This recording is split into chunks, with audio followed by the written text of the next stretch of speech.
Jack, I've got some important news. The head of the CIA has finally given us the green light for the virtuous mission. Virtual mission?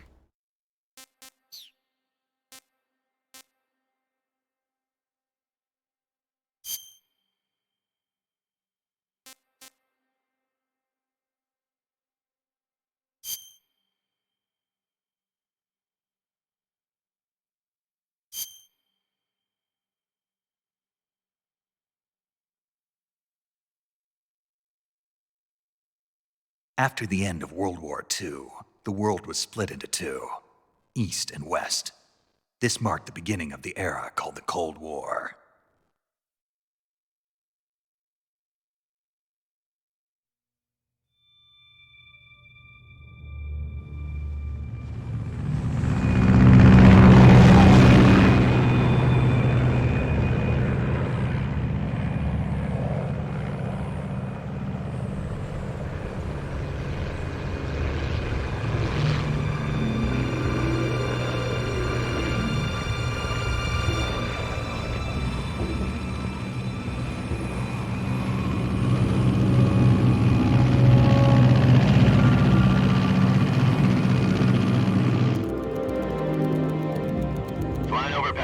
Altitude 30,000 feet. Approaching Soviet airspace. 20 minutes to drop off. Commencing internal depressurization. Equipment check. Arm main parachute. All right. You ready to go? Drop zone still showing a high pressure mass. Cav okay. Good. We've got high visibility.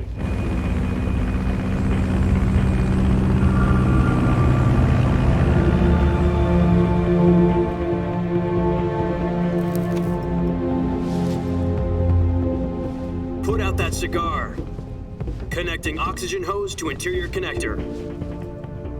Put on your mask.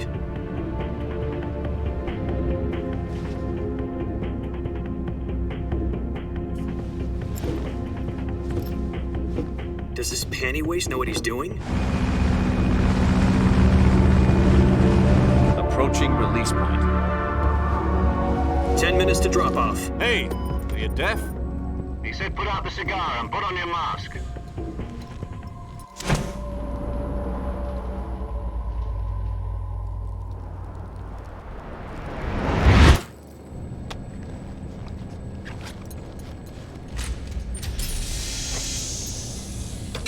Depressurization complete.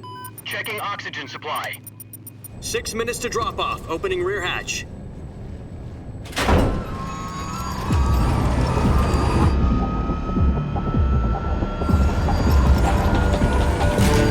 Sunrise.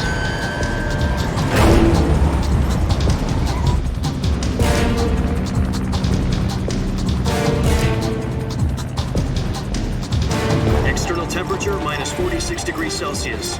2 minutes to drop off. Stand up. You'll be falling at 130 miles per hour. Try not to get frostbite from the wind chill. 1 minute to drop off. Move to the rear. Activate bailout bottle. This is one for the history books. The world's first halo jump. 10 seconds to drop off. Stand by. Status okay. All green. Prepare for drop off. Countdown. 5, 4, 3, 2, 1. Spread your wings And fly. God be with you.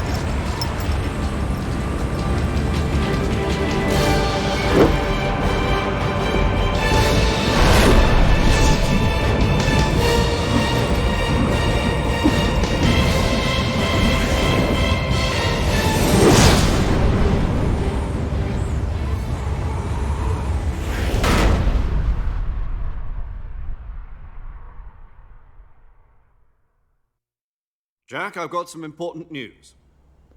The head of the CIA has finally given us the green light for the virtuous mission. Virtual mission?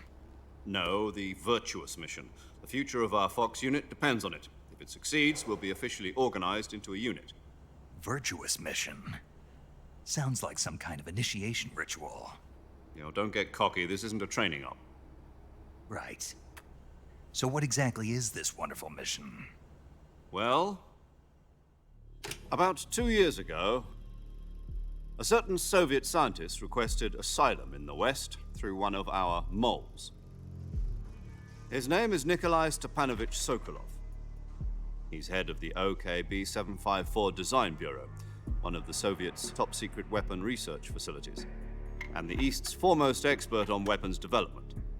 Sokolov? Isn't he that famous rocket scientist? The very same. On April the 12th, 1961, the Soviets achieved the first manned spaceflight in history. The Earth was blue, but there was no God. Well spoken. The rocket that carried Yuri Gagarin into orbit was the A-1, known as the Vostok rocket. Sokolov is said to be the man most responsible for the multi-engine cluster used in that rocket. After Gagarin's flight, Sokolov left rocket development to become the head of the newly established Design Bureau. From a lowly technician to head of a design bureau, that's quite a success story, so why'd he want to defect? It seems he'd become afraid of his own creations. Afraid? Call it a crisis of conscience. And for that, he left his country and his family behind and went over the fence? Not exactly. One of his conditions was that his family was also to be taken safely to the West. We used a mole to get the family out first and succeeded in sneaking Sokolov over the Berlin Wall shortly afterwards. I was the one who conducted the operation. The security on the eastern side was still full of holes back then. Then what? We got Sokolov over in one piece, but the whole ordeal had left him exhausted, and we checked him into a hospital in West Berlin. It took him 2 weeks and more than 600 miles to get from the research facility in the Soviet Union to Berlin. He was in no condition to say anything coherent. And it was only a week later that we had something much bigger on our hands. The Cuban Missile Crisis. October the 16th, 1962, President Kennedy received word that the Soviets were in the process of deploying intermediate-range ballistic missiles in Cuba. The President demanded that the Soviets dismantle and remove the missiles. At the same time, he announced a naval blockade to prevent further missile shipments from reaching Cuba. But the Soviets didn't back down, instead placing their armed forces on secondary alert. Soviet transport ships carrying missiles continued on course towards Cuba. US and Soviet forces went on alert for an all-out nuclear war. Frantic negotiations were conducted through the UN's Emergency Security Council and unofficial channels to end the hair-trigger standoff. Finally, on October the 28th, the Soviet Union agreed to remove its missiles from Cuba, and so the world avoided a nuclear holocaust. But in order to get the Soviets to pull their missiles out, we had to make a deal. You mean the one where the US agreed to remove its IRBMs from Turkey? No. The Jupiter IRBMs deployed in Turkey were obsolete, and we were going to get rid of them anyway. They had no strategic value whatsoever to either the US or the Russians. The Turkey deal was a ruse, a cover story that was fed to the other intelligence agencies around the world. So what did the Russians really want? Sokolov. They wanted us to return Sokolov. You mean the Soviets pulled out of Cuba just to get their hands on Sokolov? That's right. What the hell was he working on? At the time, we had no idea. We were running out of time. It was either give up Sokolov or risk full-scale nuclear war. In the end, we had no choice. President Kennedy gave in to Khrushchev's demand. The next day, I got Sokolov out of the hospital, handing him over to agents on the eastern side. Sokolov kept on screaming, "Save me," until he disappeared from my sight. Then a month ago, we received some new information from one of our moles. About Sokolov? Yes. He was taken back to the research facility and forced to continue working on the weapon in question under KGB supervision. What's more, it's on the verge of completion. So what kind of weapon is it? Something to do with space rockets? No, missiles. Same technology. I guess you're right. We don't know the details, but it appears to be a new kind of nuclear device. For half a year now, the Soviets have been conducting frequent nuclear tests at Semipalatinsk. Something to do with the weapon, I assume. We're talking about a secret weapon so big that Khrushchev was ready to pull out of Cuba to get it back. Is Sokolov still in the facility? No, according to our intelligence, he's in Selino-Yask, a place in the mountains about 3 miles to the west that's known as the Virgin Cliffs. The Virgin Cliffs. Nice name for a virtuous mission. They moved him there just recently. Why? Apparently, they're conducting a field test of the weapon, but it's our best chance to get him back. This mission would never have been possible if he was still in the research facility. This is our last chance. Sokolov must have known that too when he contacted us.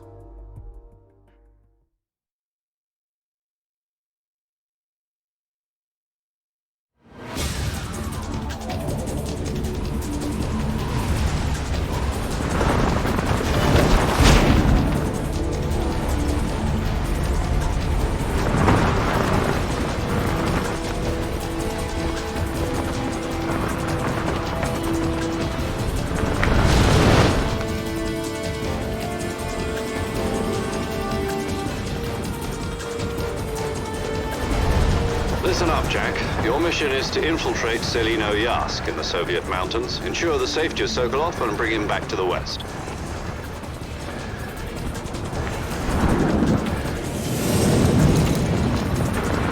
If we don't get Sokolov back before that weapon is complete, we'll be facing a major crisis. The clock is ticking.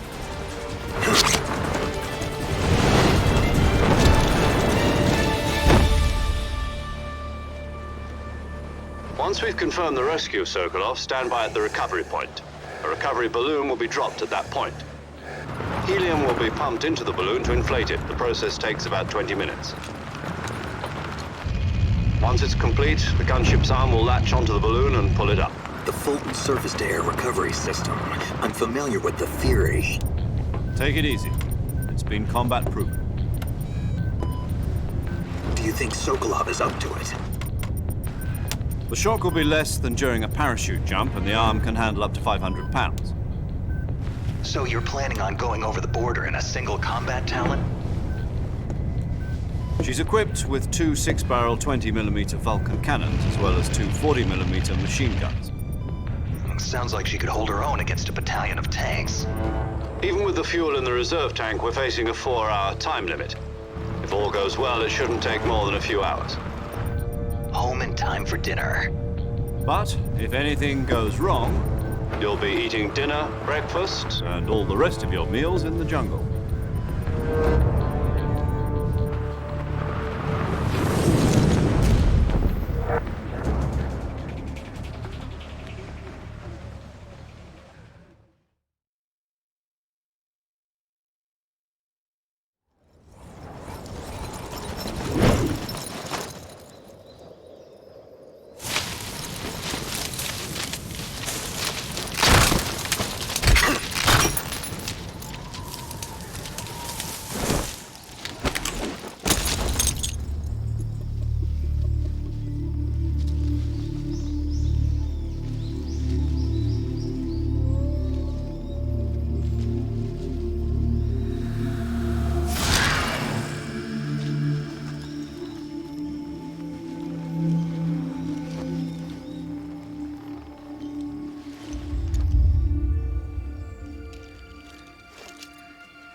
Do you copy?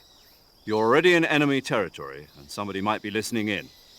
From here on out, we'll be using code names to refer to each other. Your code name for this mission will be Naked Snake. I'll be referring to you as Snake from now on. You're not to mention your real name. Snake? What, you don't like snakes? What do you mean? Well, you've eaten one before, haven't you? In survival training? I'm glad to hear that.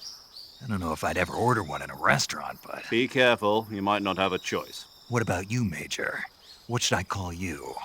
Let's see. I'll be Tom. Call me Major Tom. Oh, and Snake, Yeah, the crew isn't watching anymore. You can take off the disguise now. good idea. This isn't right. Time for the snake to shed his skin.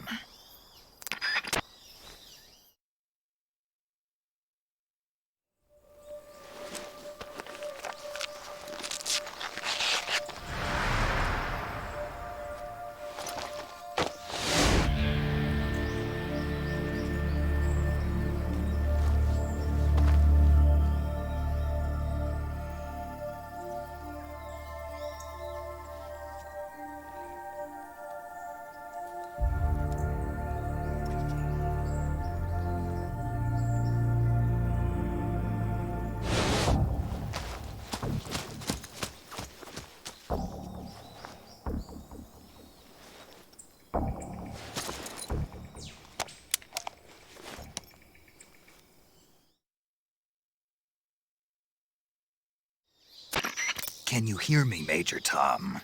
This is Snake. Kept you waiting, huh? This will be a sneaking mission. You must not be seen by the enemy. You must leave no trace of your presence. Is that clear? This kind of infiltration is the Fox unit's speciality. In other words, weapons and equipment are procured on site. That goes for food as well. You're completely naked, just as your name implies. Great. Now I see why you asked me if I like snakes. I suppose calling me Snake was your idea of a joke, too. No, there's a good reason for that. I'll tell you later when the time is right. Gotcha. Getting back to the subject, how exactly am I supposed to feed myself? You've been issued a knife and a tranquilizer gun. Use them to hunt for food.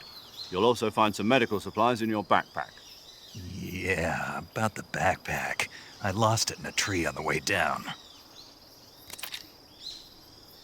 I see. Well, you'd better go back and get it then. Do you know where it is? No problem. I can see it from here. It's stuck on a branch.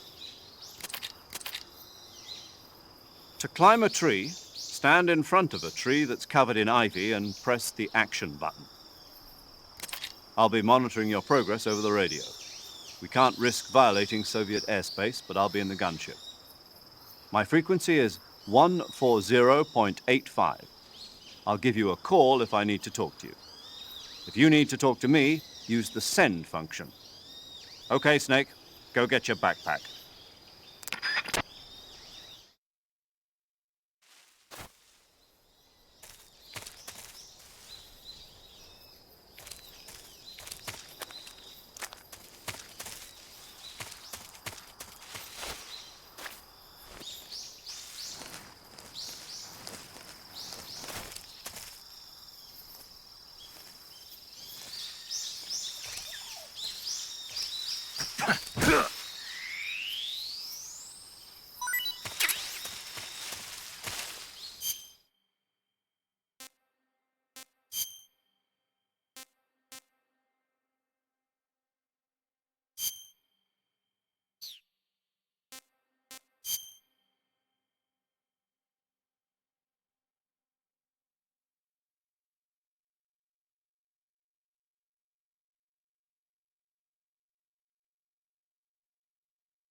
I see you've retrieved your backpack, Snake.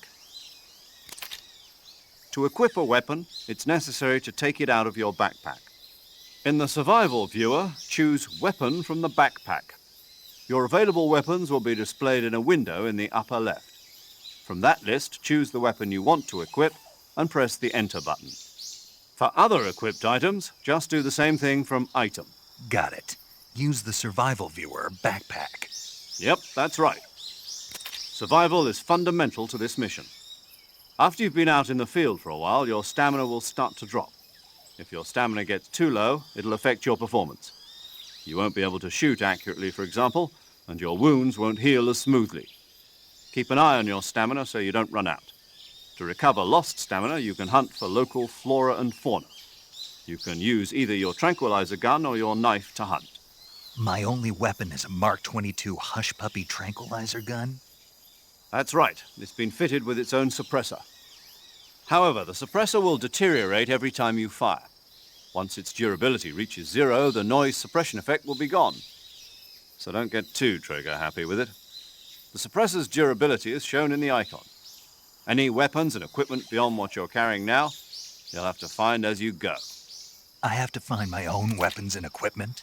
Whose crazy idea was this anyway? Solo covert actions are standard Fox operating procedure. You can't leave any traces of your presence. No weapons, equipment, footprints, sweat, or bodily waste. The same goes for bullets and cartridges, too. Your presence in enemy territory is already a violation of international conventions of warfare. There aren't supposed to be any American soldiers in Russia. It could spark an international incident. You can't let anyone see you. You can't let the enemy know you're there. This is a stealth mission. You're a ghost, Snake, in every sense of the word. And there'll be no rescue if you're captured. The military and US government will deny any involvement in the affair. Then I'll just have to take care of myself, huh? I'm afraid so. You've been given a fake death pill for that purpose. SIS guidelines stipulate that soldiers on covert ops like this one be issued a potassium cyanide capsule. Tape it to your body so you can take it when you need to. How generous of you. Use it if you're taken prisoner by the enemy. It'll send you into a state of false death for a short time. Fooling them into thinking that I'm really dead. So how do I come back to life? Just take the revival pill. You mean that thing they put in my tooth before the mission? That's the one. But be careful. If you remain in a state of false death for too long, nothing will be able to bring you back. Remember that. I'll keep it in mind. You said this was a solo mission, right? Right. I guess that means I can't count on any reinforcements. Correct. The mission rests entirely in your hands. A real one-man army. Relax. There's a support team ready to back you up over the radio. Who? I'll introduce them to you. This time, survival is of utmost importance. The first member of the support team will be in charge of monitoring your physical condition, acting as a medic, so to speak, as well as recording your mission data. She's a member of Fox as well, and she's here on the gunship with me. She? Hello, Snake. I'm paramedic. Nice to meet you. Paramedic. As in a medic who comes in by parachute. Aren't you going to tell me your real name? Are you going to tell me yours, Mr. Snake? My name, huh? It's John Doe. And they call you Jack for short. You're a regular Captain Nemo. A name means nothing on the battlefield.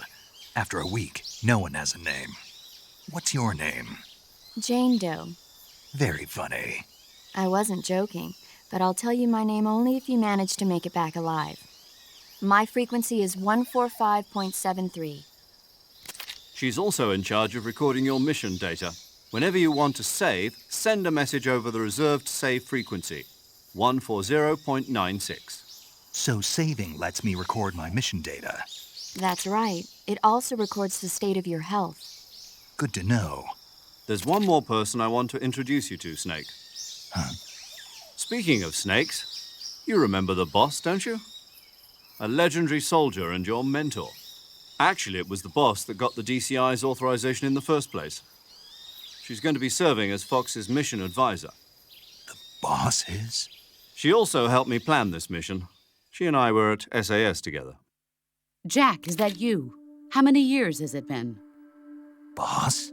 That's right. It's me. Oh. Talk to me. Let me hear your voice. It's been 5 years, 72 days, and 18 hours. You've lost weight. You can tell just by the sound of my voice. Of course I can. I know all about you. Really?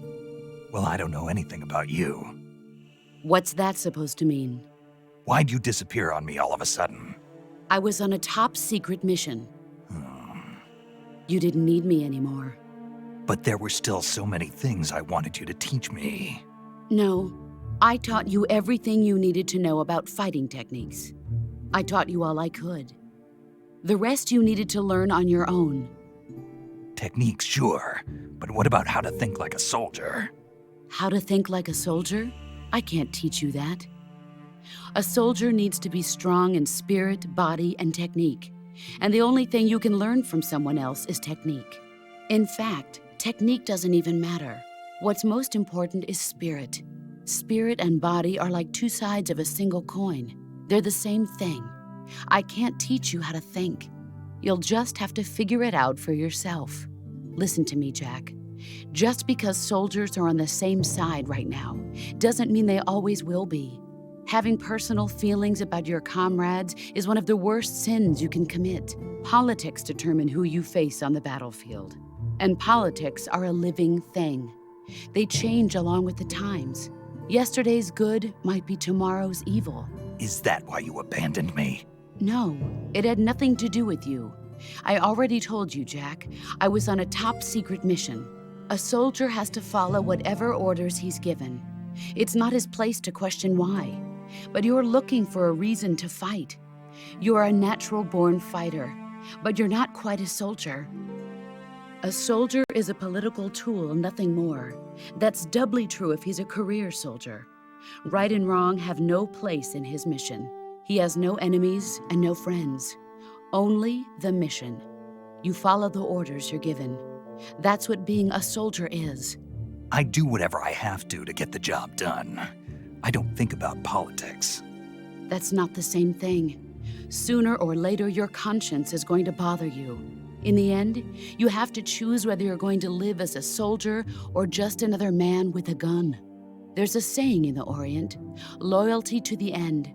Do you know what it means? Being patriotic. It means devoting yourself to your country. I follow the president and the top brass. I'm ready to die for them if necessary. The president and the top brass won't be there forever. Once their terms are up, others will take their place. I follow the will of the leader, no matter who's in charge. People aren't the ones who dictate the missions. Then who does? The times. People's values change over time, and so do the leaders of a country. So there's no such thing as an enemy in absolute terms. The enemies we fight are only enemies in relative terms, constantly changing with the times. As long as we have loyalty to the end, there's no point in believing in anything, even in those we love. And that's the way a soldier's supposed to think? The only thing we can believe in with absolute certainty is the mission, Jack. All right, but do me a favor. What is it? Call me Snake. Snake? Oh, right. Your code name is Snake. It suits you well. That's right. The legendary unit that the boss put together during World War II was a snake. The Cobra unit, a group of heroes that brought the war to an end and saved the world. As long as you've got a legendary hero backing you up, you'll be fine. Isn't that right, Snake? Yeah, I can't think of anyone else I'd rather have with me. Oh, and one more thing, boss. Yes? It's good to hear your voice again. Same here. After all, who knows if either of us will make it out alive? Snake, you are always best at urban warfare and infiltrating buildings. But this is the jungle. Survival is going to be key. Those CQC techniques I taught you are sure to come in handy. CQC? Close quarters combat, huh? I've been in the Green Berets for the past few years. I'm probably pretty rusty. Not to worry. I'll be here to help you remember. After all, this is your first actual survival mission. I'll be supporting you over the radio. Where are you, boss? Next to the Major? The boss is communicating with us by radio from aboard a Permit-class submarine in the Arctic Ocean. My frequency is 141.80. Call me if you need my advice on battle techniques. Gotcha. Your mission is to retrieve Dr. Sokolov. Dr. Sokolov is being held in an abandoned factory located to the north of your current position. Avoid heavy combat and don't let anyone see you. Don't forget that this is a stealth mission.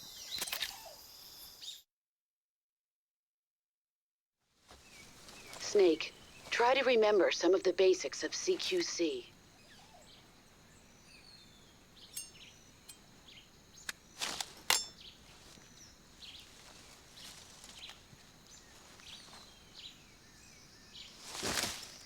Commencing virtuous mission now.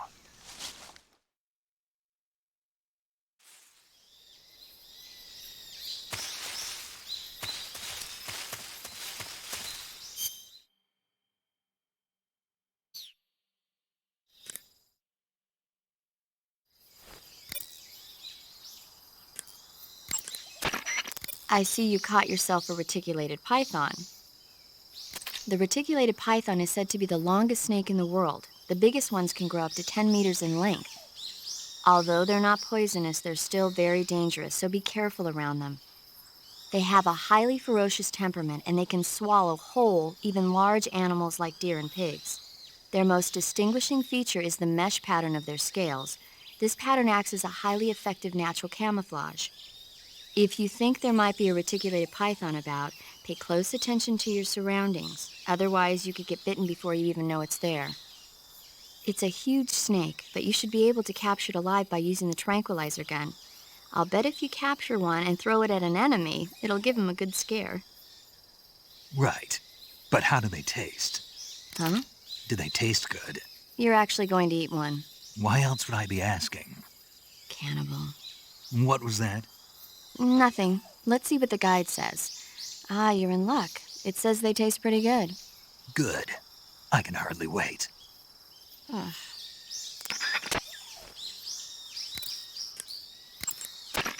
Camouflage is an indispensable tool when you're sneaking through the jungle. To use camouflage, first press the Start button to go to the Survival viewer.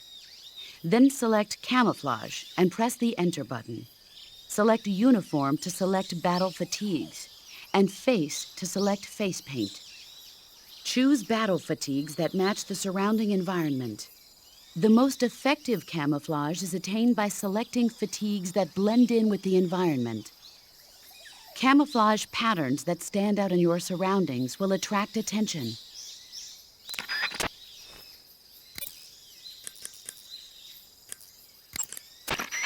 Sokolov should be at the abandoned factory to the north, so head in that direction.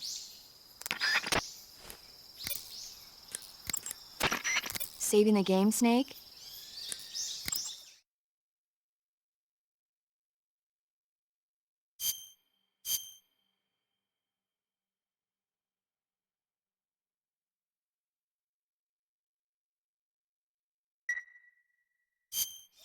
Hey, Snake, you ever heard of Godzilla, King of Monsters? No, what is it? It's a movie. You haven't seen it? Nope. It's about this monster called Godzilla, who grows to an enormous size in a nuclear test and goes on a rampage in Tokyo. Nuclear test, huh? Then the Marshall Islands must be crawling with giant monsters right about now. It's just make-believe. Maybe that's why my pants have been so tight lately. Snake, it's a movie, not a report out of Los Alamos. I know. So then what happened? Godzilla is immune to all weapons, and humanity has no way to stop the monster. Dr. Shirazawa develops a new type of weapon, but meanwhile, Godzilla is getting closer and closer to Tokyo, obliterating everything in its path. It was originally a Japanese movie, but they made an American version, too. I recommend seeing the original Japanese one if you ever get the chance. It's mostly mindless fun, but it's also got a serious anti-nuke message as well. Where can I see the original? You'll just have to go to Japan. Really? That's too bad. Well, if you wait 40 years, you might be able to see it in America, too. Why's that? 2004 will be Godzilla's 50th birthday. You think they're still going to be making Godzilla movies then? Of course! Everybody loves Godzilla. You sure know a lot about movies. I don't suppose you're the movie-watching type, are you? Not really. Okay, then I'll tell you everything I know. When the going gets tough, movies can save your life. It's always good to be able to look at things from a different perspective when you get in a jam. That's the magic of movies. No kidding. Well, I guess it might at least make a nice distraction. That's the spirit, Snake. Have a little fun.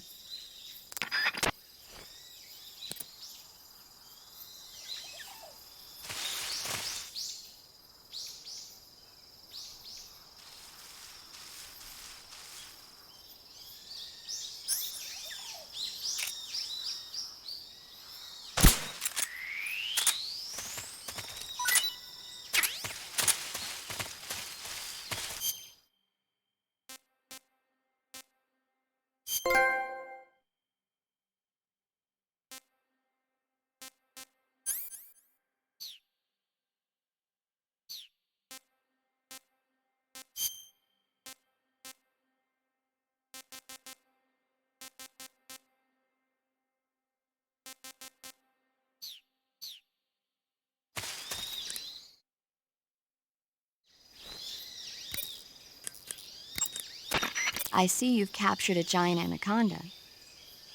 The giant anaconda is believed to be the largest snake in the world in terms of weight and diameter.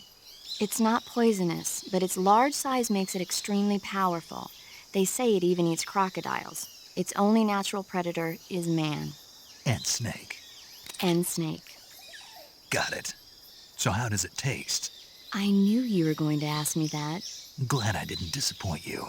So? Well, the guide says it tastes all right. Good. I'll have to try some. Ugh.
I see you've captured a magpie.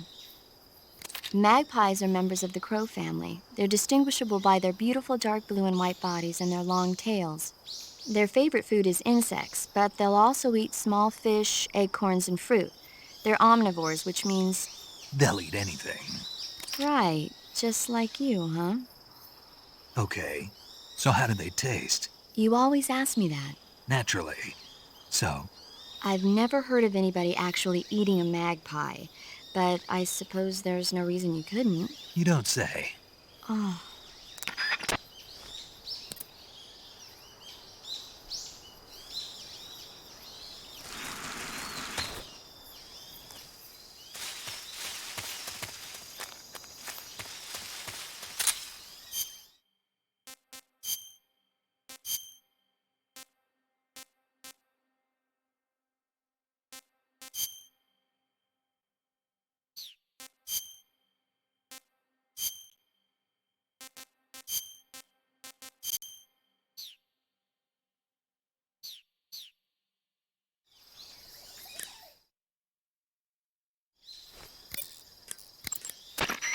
Visibility is poor in the jungle, so you'll be finding yourself in a lot of unexpected encounters.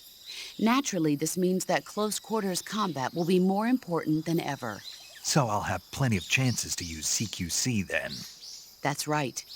In proximity encounters, firing a gun isn't necessarily the best response to every situation. It's only one option among many. Rather than taking the time to draw, aim, and fire a gun, engaging your opponent in hand-to-hand combat can sometimes be a faster and more reliable way of subduing him. Besides, in a sneaking mission like this one, it's too dangerous to go around firing your gun. You'll end up revealing yourself to the enemy. Yeah, I know. You created CQC to deal with exactly this type of situation. With your help, of course. In a battle situation, you'll only have a split second to decide how to attack. Use the weapon button to attack using a weapon, and the CQC button to attack using CQC. Press the CQC button once to throw a punch. Pressing it multiple times in succession will allow you to deliver a combo attack.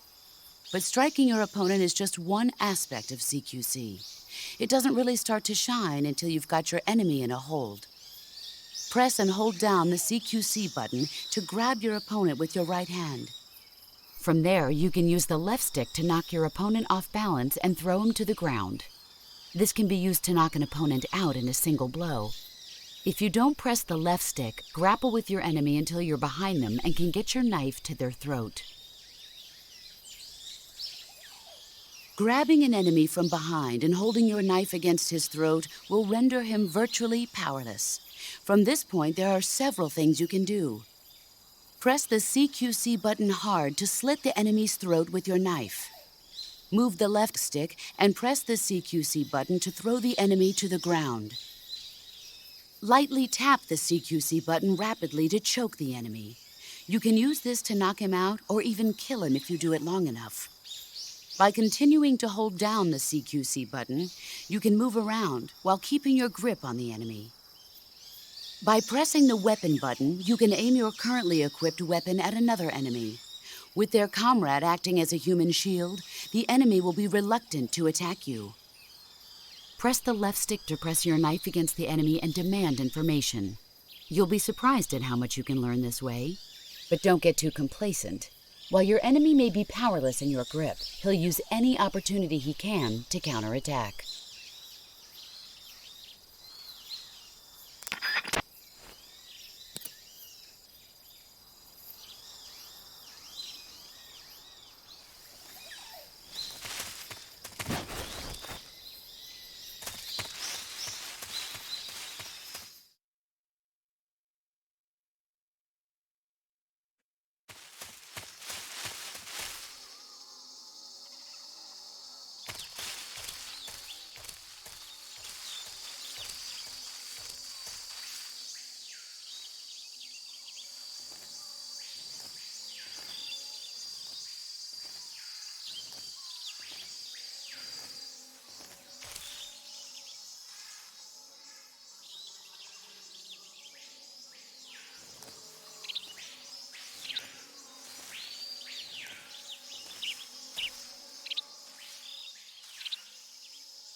I see you've caught a tree frog. The tree frog is a green frog that's found throughout Asia. It's arboreal, spending most of its time in shrubs and bushes. But the tree frogs that live in that jungle are a lot bigger than ordinary tree frogs. They've got an appetite, huh? You've got a one-track mind, don't you? But seriously, that is one theory. However, there are people who think it's a mutation caused by nuclear testing and waste from the research facility. Do you think they're safe to eat? Is that all you ever think about? What else is there? Lots. Like what? Like why a frog would get so big in the first place. Whether it's a temporary phenomenon created by a unique environment, or a permanent mark of evolution, or a product of the toxic waste coming out of the research facility. If it is the waste that's causing it, then it means humans are interfering with the ecosystem. It really makes you think about the changing relationship between... This isn't interesting. Oh, fine. Be that way. So, how about it? You mean, is it edible? Yeah, Well, I guess it's probably okay. probably. I don't know. The guide doesn't say anything. Pretty useless guide, if you ask me. Well, try one for dinner and you can help improve it.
Snake, be careful of that swamp. What's dangerous about it? It's a bottomless swamp. A bottomless swamp? Yes. The mud in that swamp is highly viscous. It will stick to your body like tar. It will be impossible for you to swim. If you get swallowed by the bottomless swamp, you won't be able to escape on your own. Once you sink down to about head level, you'll be trapped for good. Make sure you get out before that happens. So, I have to make sure I don't sink too far. Got it. Snake, wait. There's more?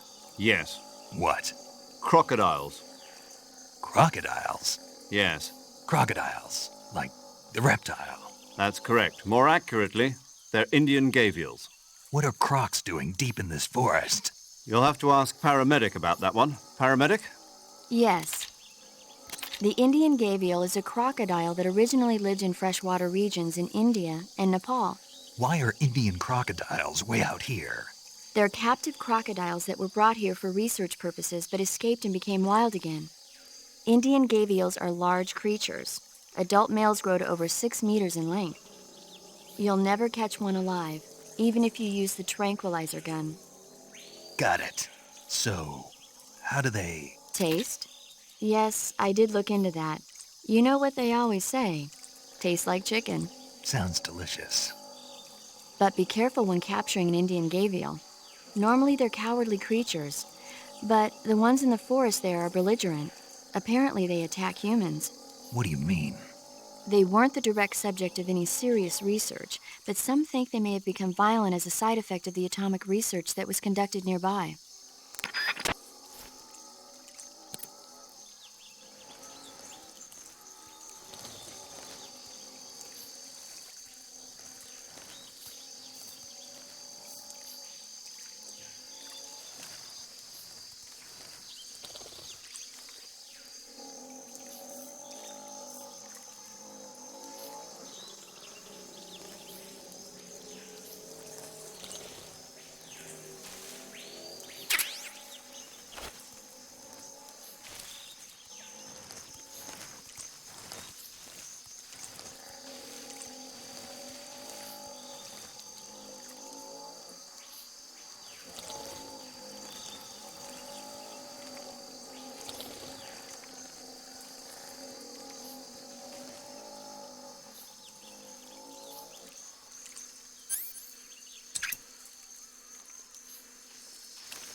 I see you found some Russian oyster mushrooms. The Russian oyster mushroom is an edible variety that belongs to the shimeji family. It's known to be particularly rich in vitamin B1 and niacin. Apparently, it's usually found growing on tree stumps and hollow logs, so look there if you want to eat some. Snake, you will encounter Baltic hornets' nests in that area. Baltic hornets are a variety of hornets that inhabit that area. The difference between them and other hornets is that they produce honey in their nests. Inside the nests are larvae, pupa, and adults. You can eat them all. In particular, the honey you find inside the nest is delicious and full of nutrients. It's easy to digest and helps pep you up when you're feeling tired. In short, it's the perfect survival food. Honey can also be used as a burn ointment. When honey is applied to a burn, it creates a protective coating over the skin. When you knock down a hornet's nest, a burn ointment will appear along with it, so don't forget to pick it up. Of course, the hornets aren't going to give up their nest without a fight. If you knock a nest down, a large swarm of hornets will come flying out, so be careful.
I see you have a calorie mate.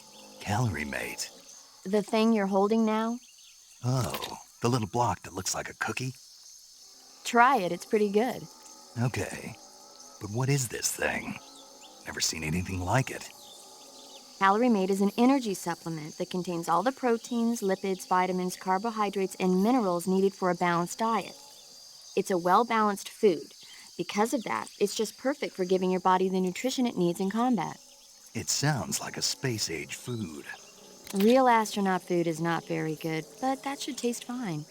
Yeah, and it'll help balance out all this jungle food I'm eating. It's easy and quick to eat, so it's perfect when you're running late for an important mission in the morning. I've never been late for a mission. Really? Aren't you always keeping people waiting? Huh? It's easy to keep track of your calorie intake and receive the nutrition your body needs, so it's good for losing weight, too. All of the geisha girls in Japan use it for watching their calories. Is that why they're all so slim? Right. And any diet where you eat nothing at all is bad for the body. I see. You seem to know a lot about Japan, don't you? Yes, I love Japan.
DC.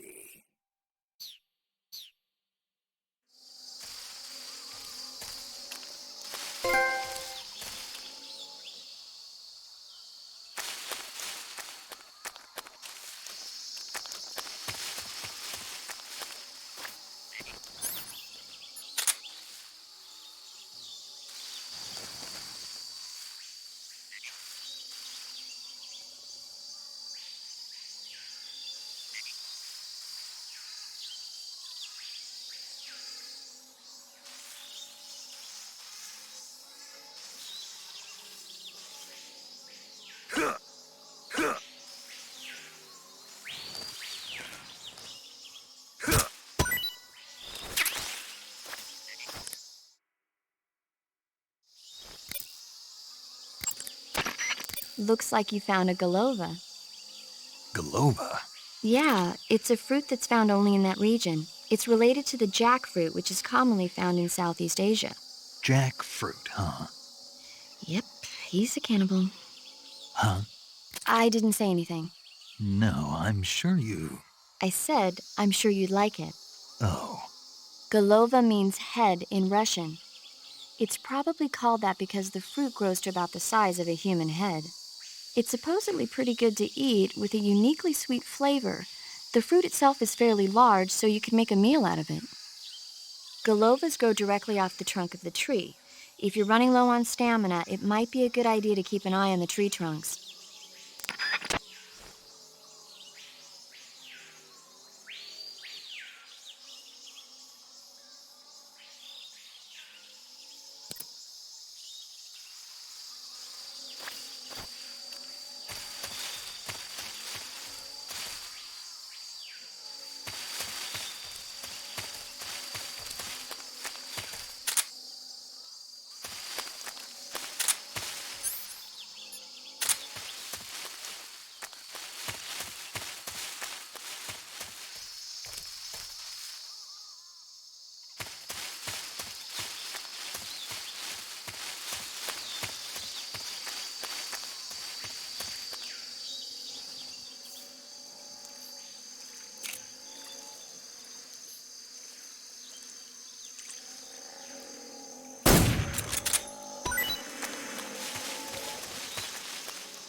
Major, I've spotted 2 enemy soldiers.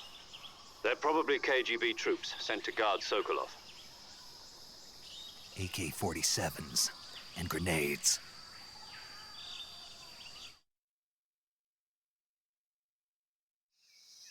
Snake, your presence in Soviet territory is already a violation of international law. We can't let the Kremlin find out that the CIA and the American government are involved. Contact with the enemy is strictly prohibited. Don't engage them in battle either. This is a stealth mission. Got that? The Major is right. The point of this mission is to sneak through the jungle without being seen. The success of the mission depends on how well you use your camouflage. Change your camouflage by selecting Camouflage from the Survival Viewer. The Uniform option lets you pick your uniform, while the Face option lets you change your face paint. Choosing camouflage that blends in with your surroundings will help you conceal yourself more effectively. Also, don't forget that anything that moves will stand out in the jungle. If you just stand up and run around like an idiot, you're bound to be spotted. But if you crawl instead, you should be able to sneak by without being noticed. You can see how effective your camouflage is by looking at the Camo Index. The Camo Index shows how well your current camouflage blends in with the surrounding area.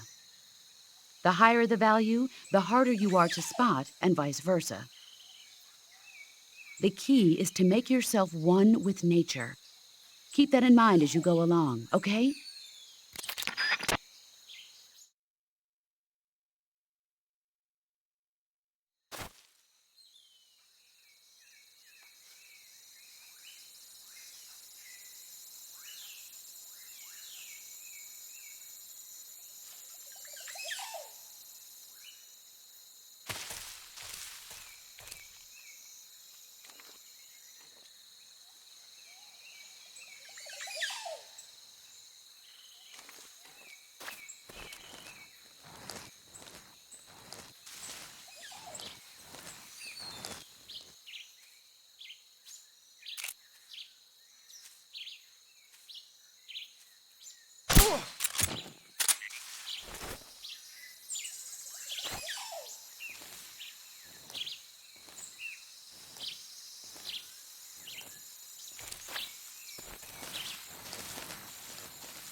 I see you found some Siberian inkcap mushrooms. The Siberian inkcap is a mushroom from the inkcap family. Its life cycle is transitory. As soon as the spores mature, the cap starts to turn black, liquefy, and melt away. And that's why they call it an ink cap? That's right. It doesn't really turn to liquid, but you get the idea. In its immature state, before it melts away, it's valued as a source of food. Just be sure not to eat them while you're drinking alcohol. Why's that? Ink caps contain coprin, which inhibits the function of aldehyde dehydrogenase. This prevents the body from breaking down alcohol, causing a buildup of acetaldehyde. Meaning? Meaning it will give you the hangover from hell. Oh. Wait a minute. What? You think I'd drink alcohol in the middle of a mission? Wouldn't you? Hell no. Well, I'm knocking a shot back now. What? Just teasing you. Oh, Oh, come on. Where's your sense of humor? I need a drink.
Disgusting.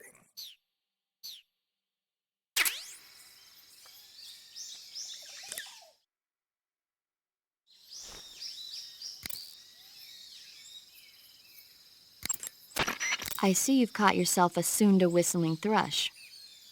The Sunda whistling thrush is a bird native to Java and Sumatra.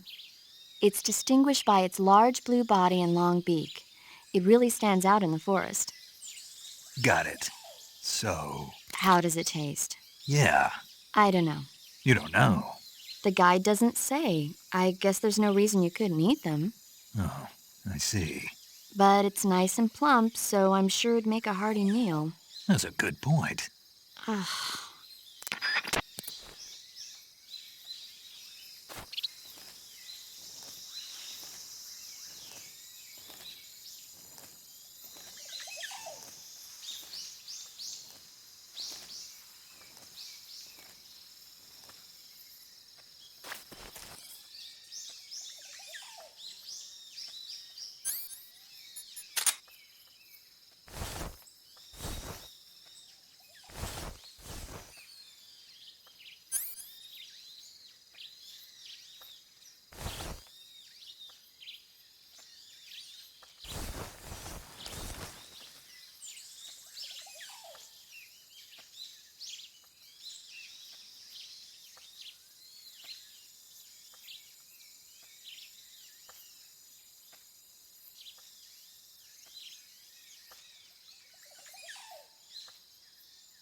I see you found a Yabloko Maloko. Diablo, what now? Yabloko Maloko. It's a Russian name that roughly translates as milk apple. It's a type of star apple. The juice is thick and sweet, like milk, hence the name.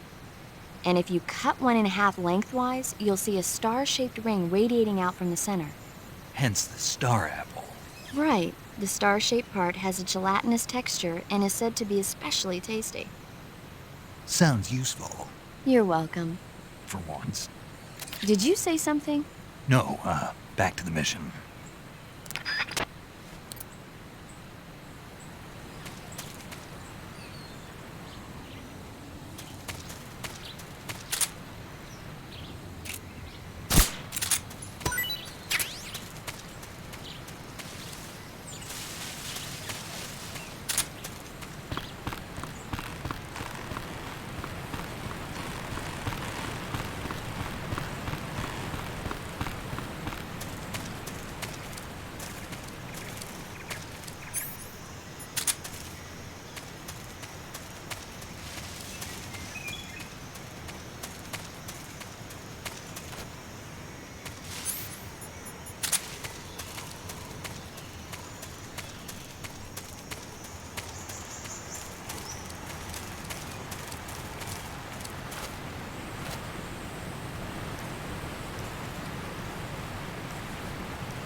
Major, I've reached the abandoned factory where Sokolov is supposedly being held. This place is a dump.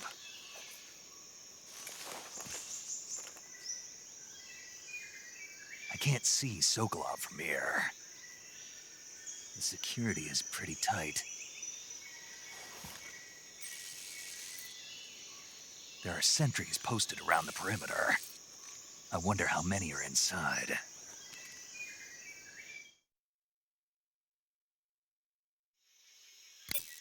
Your objective, Sokolov, is inside the factory. They should be holding him in a room in the northeast section. Northeast section. Got it. Be careful. Your mission is to bring Sokolov back alive. He must not be exposed to any kind of danger. Do not approach Sokolov while in the alert phase. Right. Oh, and one more thing, Snake. You mean there's more? No, it's just that when you get to Sokolov, I want you to tell him something from me. And that is? Sorry for being so late. Is that all? Yes. Understood. Beginning my approach to the target.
What's that sound?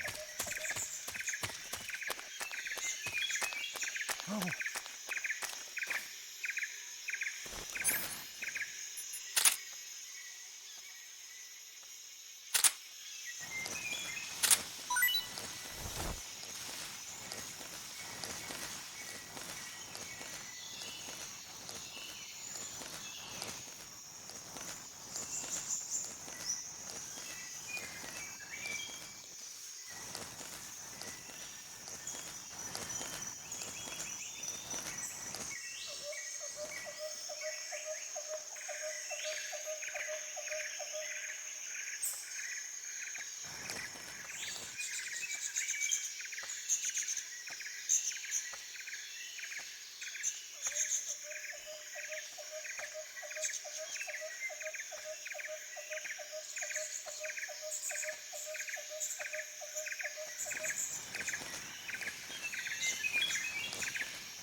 Snake, Sokolov is imprisoned in the northeast area of the factory.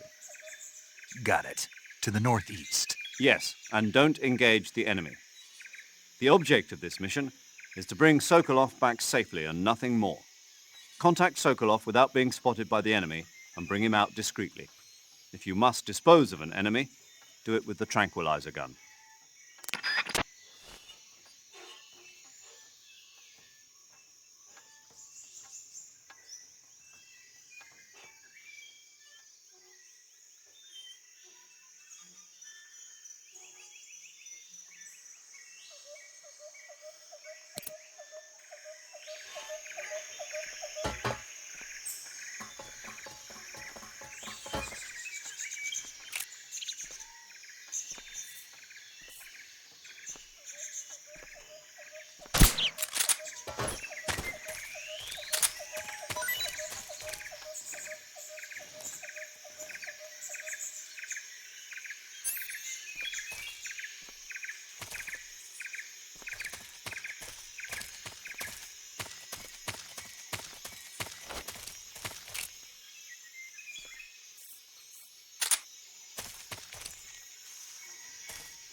You must be Sokolov.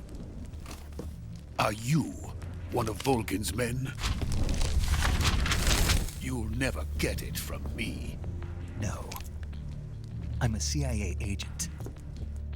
I've come to escort you back to the other side of the Iron Curtain. You're CIA? Yeah. I was sent by Major Zero, the man who got you out 2 years ago. Zero? I have a message from him. What is it? He said to tell you sorry for being so late. Did he now? What does it mean? It means he's a man of his word. But we've got no time for this. You have to get me out of here before they arrive. Who's they? Colonel Volgin of GRU. You in the West know him as Thunderbolt. Thunderbolt? Never heard of him. He's a member of the Army's extremist faction, a man who seeks to seize control of the motherland. Ever since the Cuban Missile Crisis 2 years ago, Khrushchev has been pursuing a policy of peaceful coexistence with the West. Despite resistance and criticism from hawks in the army and the provincial authorities, Khrushchev has managed to suppress the opposition so far. But the failure of his agricultural policies has put him in a precarious position. And on top of that, the tragedy last November. President Kennedy's assassination. Precisely. In a sense, Khrushchev has lost his biggest partner, and his power base is rapidly crumbling away. A certain group is plotting to use this opportunity to seize power by rallying the anti-government forces, overthrowing Khrushchev, and installing Brezhnev and Kosygin in his place. The mastermind behind this plot is Colonel Volgin of the GRU. He has control over another secret weapons research facility much like this one, OKB-812, known as the Granin Design Bureau, and is using it to further his plans. But that is not enough to satisfy him. Now he's plotting to seize the secret weapon I have been developing here and use it as leverage in his bid for power.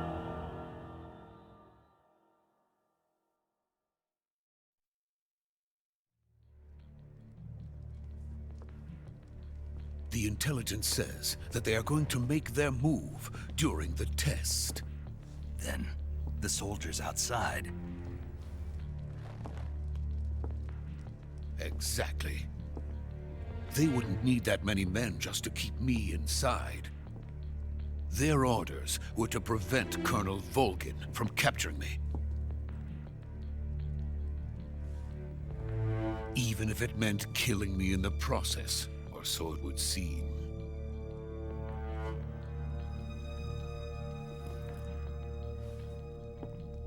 Volgin will come. I'm sure of it. You must get me out of here before then. Leave it to me. By the way, your Russian is superb. Where did you learn to speak it? From my mentor. Is that so? America is truly a frightening country. Having second thoughts? No. I have no love for this place. Let's go.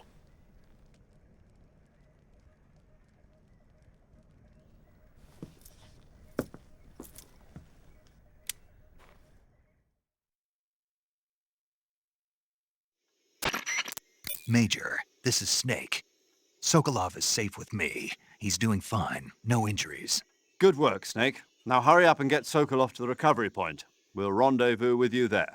Roger. What about the sentries? No one spotted me. I see. What about the boss? We lost contact with the boss some time ago. What happened? It's probably just a weak signal. Just hurry and get Sokolov out of there.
Freeze!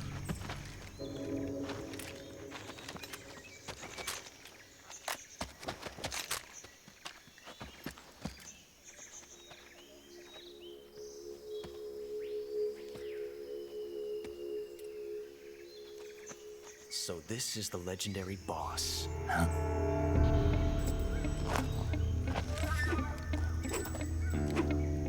Huh? We meet at last.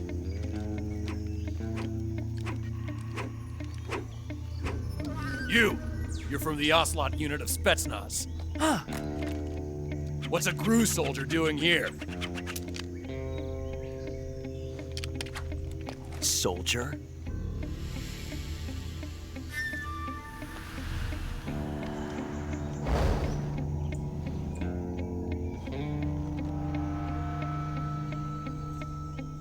He's the Ocelot commander. That's Major Ocelot to you. And don't you forget it.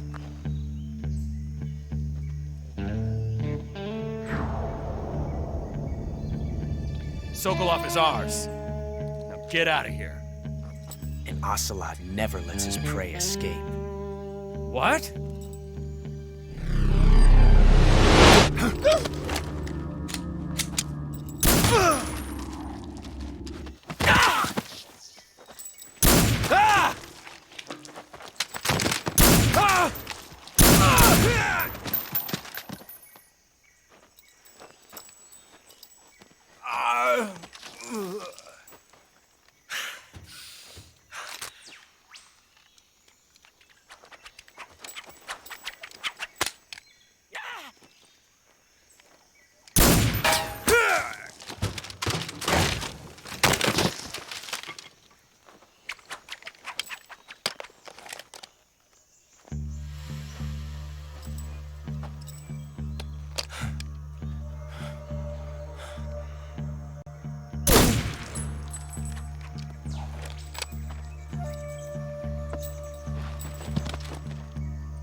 I can't say it feels good to kill a comrade, even if it is for the GRU.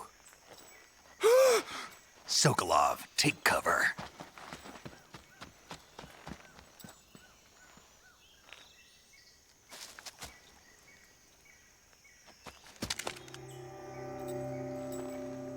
Huh.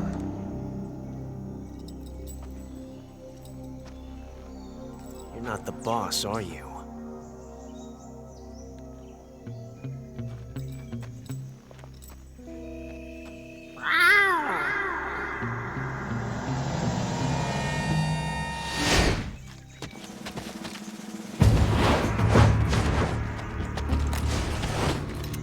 GRU operatives! What is that stance? Huh. That gun.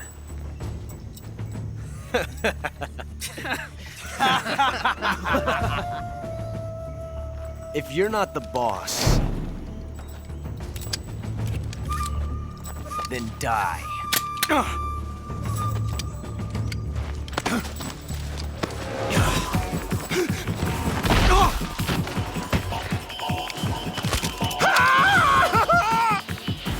Major! Leave it! Shoot the other one! Whoa!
Impossible.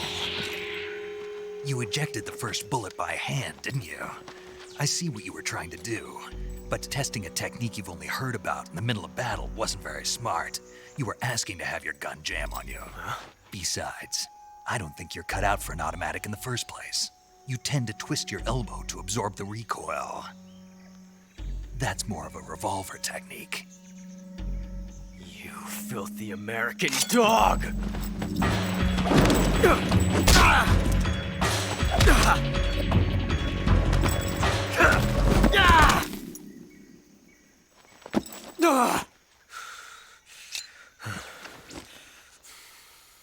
But that was some fancy shooting. You're pretty good. Pretty good.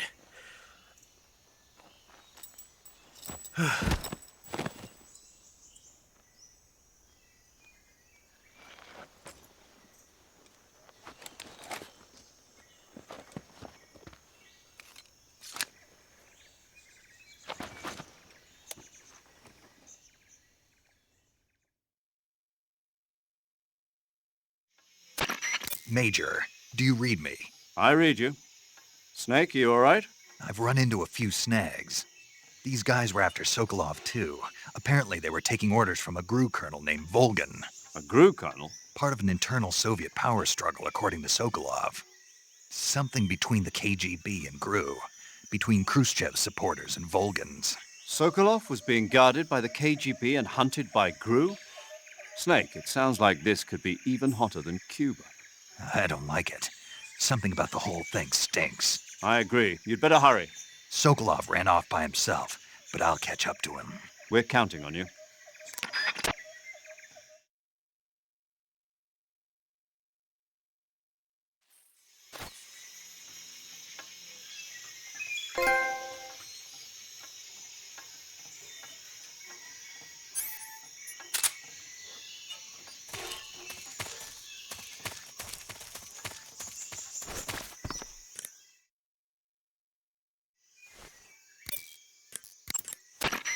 I see you caught yourself a rat.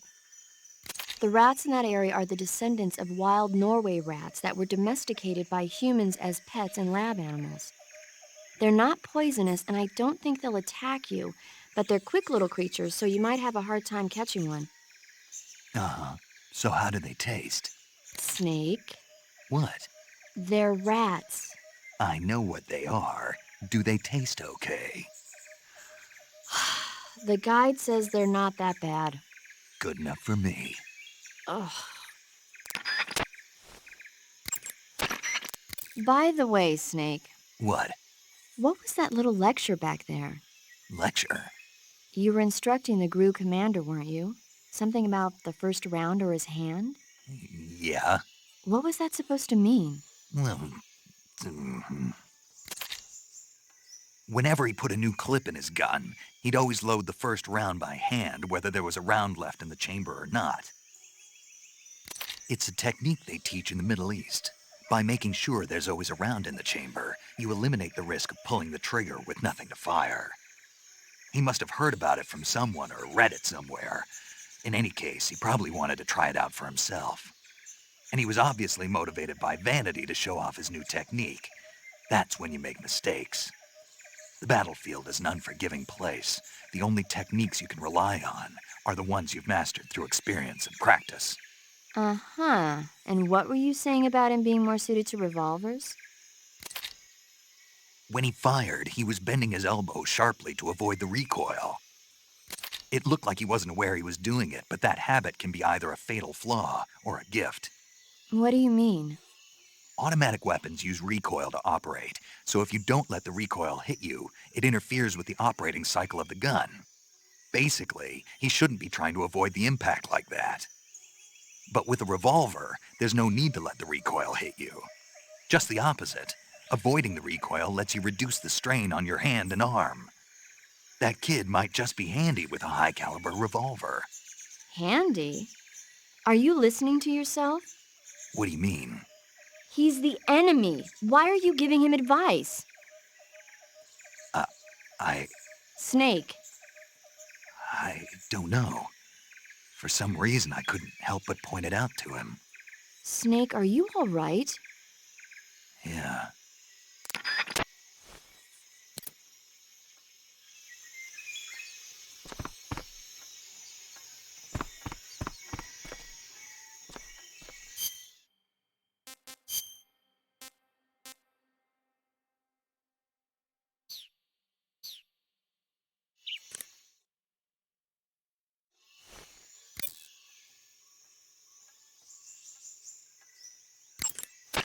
That area is home to the reticulated python.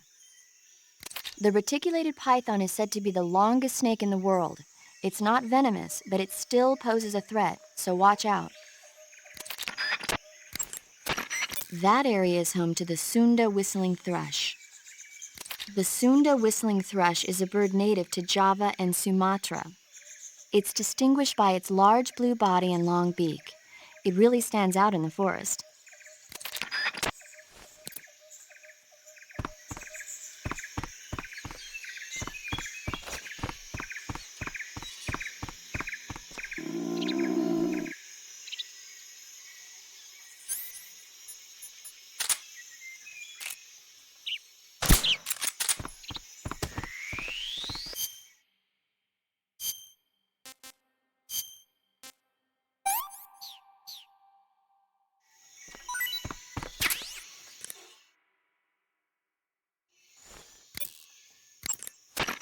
Snake, there are rats living in that area.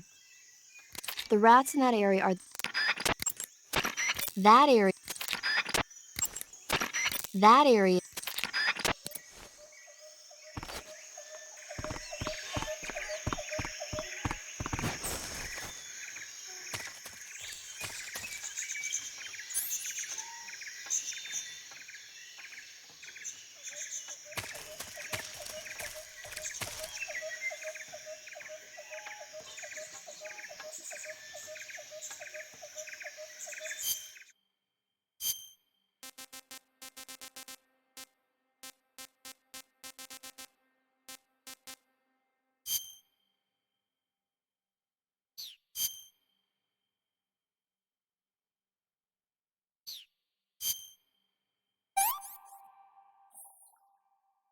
I want some more.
okay?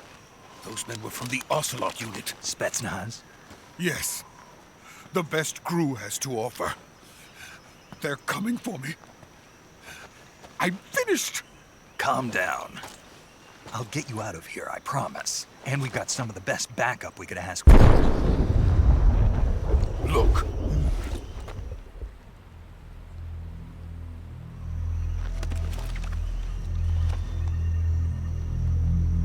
That's what they were making you build? Yes. The Shagohod. The treading behemoth. A tank capable of launching nuclear IRBMs. It can launch nuclear missiles from that kind of terrain? Oh, yes. And without support from friendly units. A nuclear-equipped tank capable of operating solo.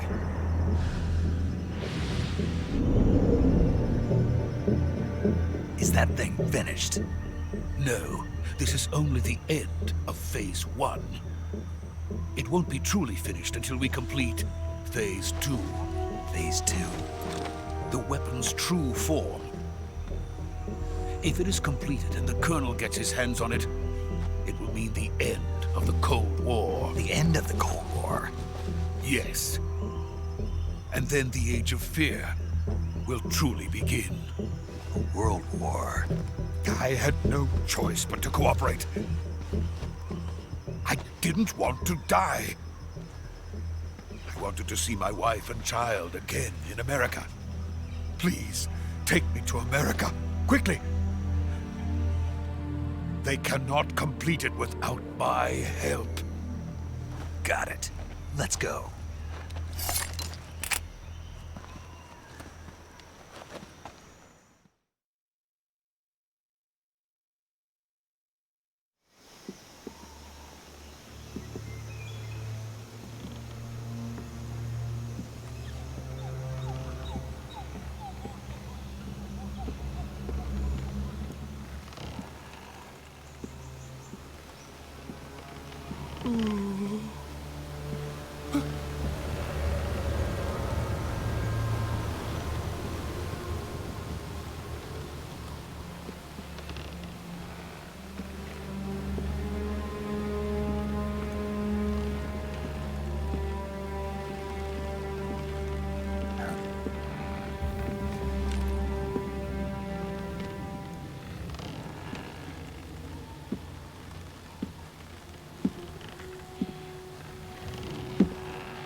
Boss?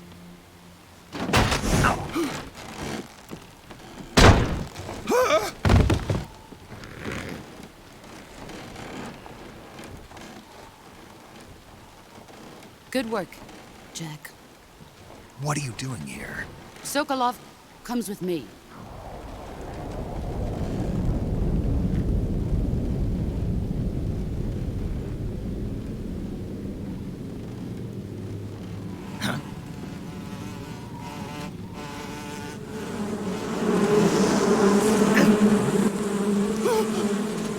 Hornets?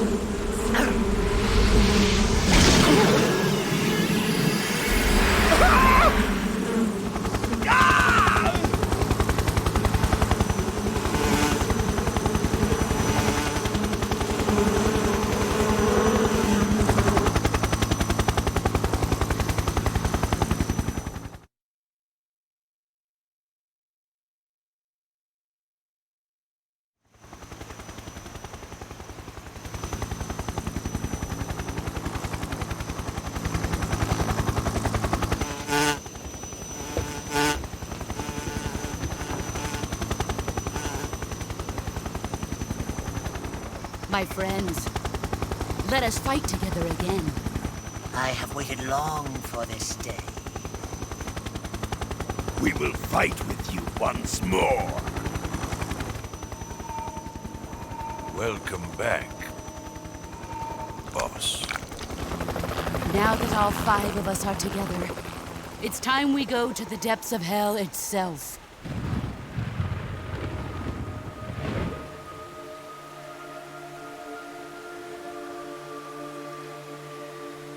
It's raining blood. Is he crying?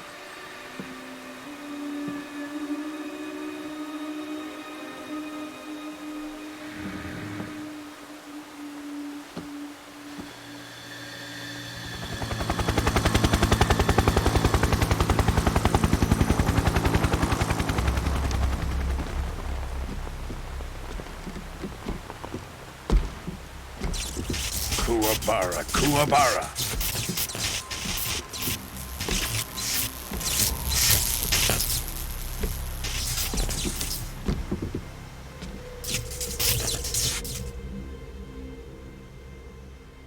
Ah, what a joyful scene.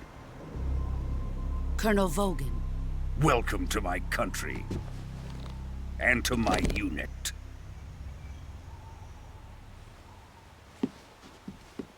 Boss, what is this? I'm defecting to the Soviet Union.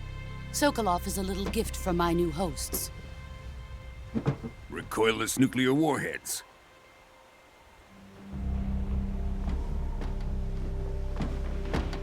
These will make a fine gift for me. This can't be happening.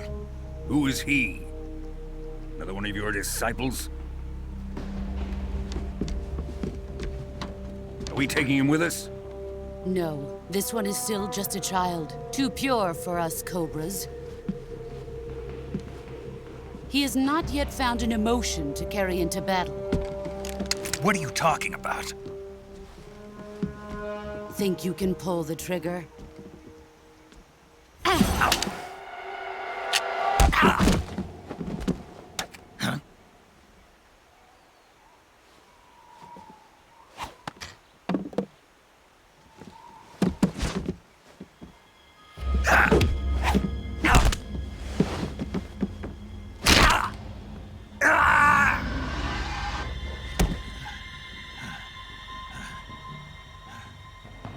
He's seen my face.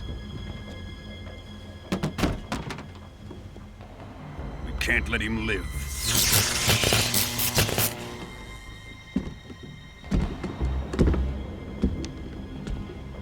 If Khrushchev finds out about this, we're finished.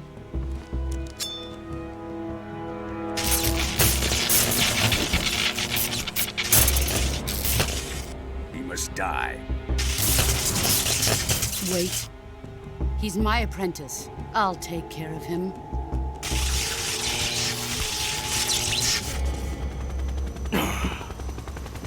Jack, you can't come with us.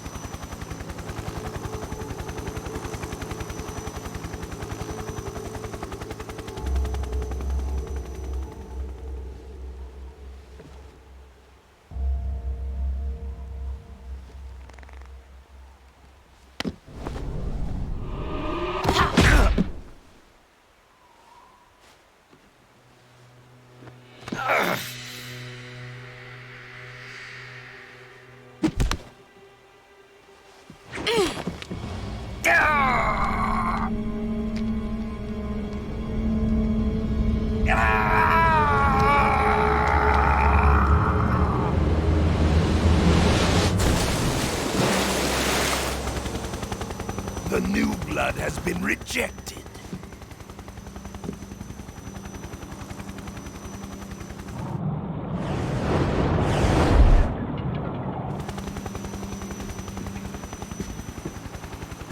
Are we done here? Now, onto Sokolov's research facility. Shagohod is ours.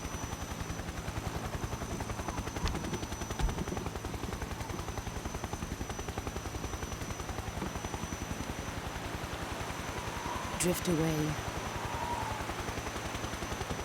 My place is with them now.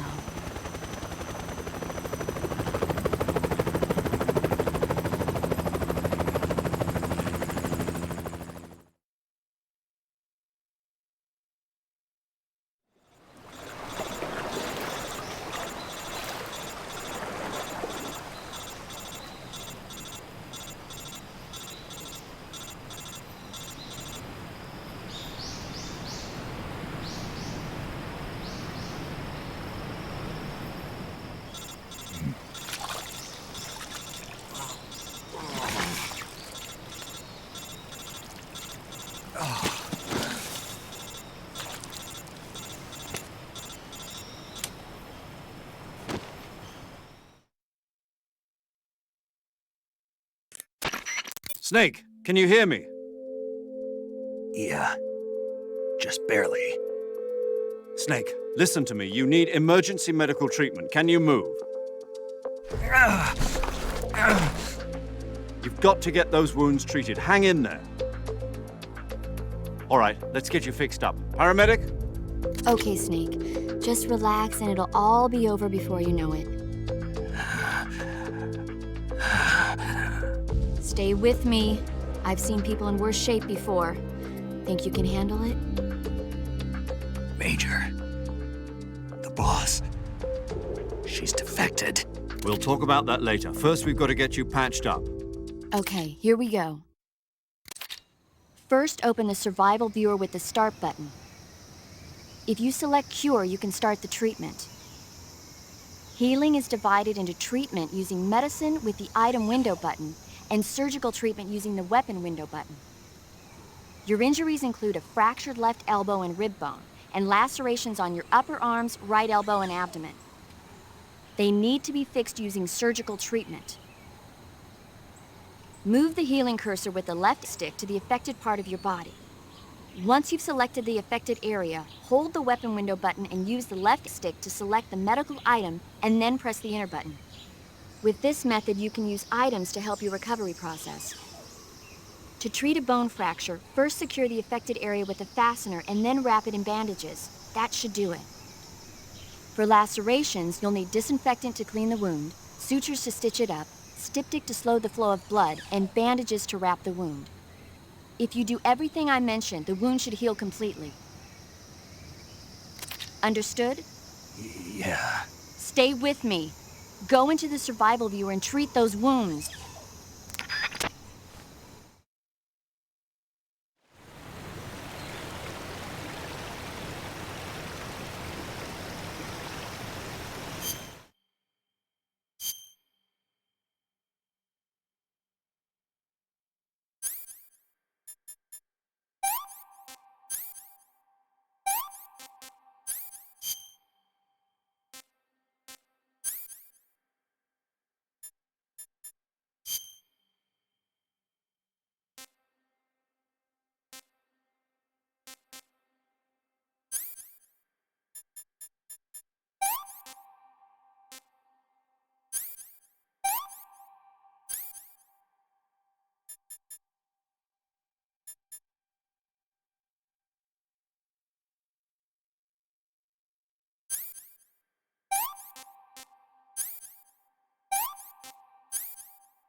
Good job, Snake.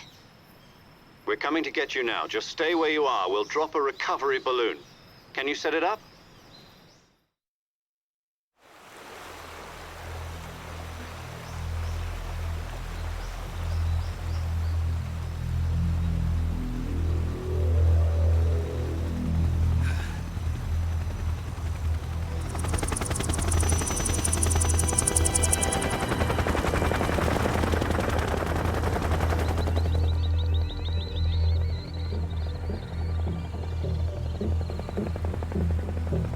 Shagohod.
Excellent.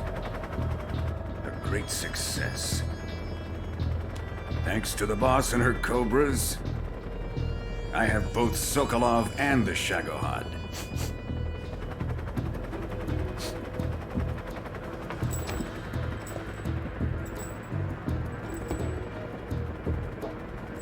What are we going to do with the girl? Who is she?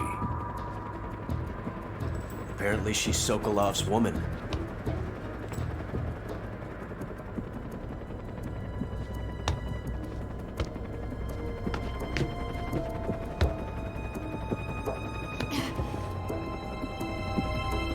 She's a nice catch. I'll take her. Not so fast, my dear.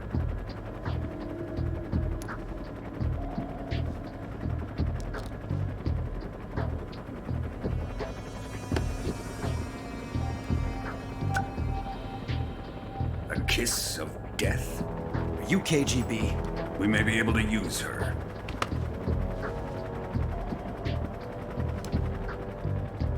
She has spunk.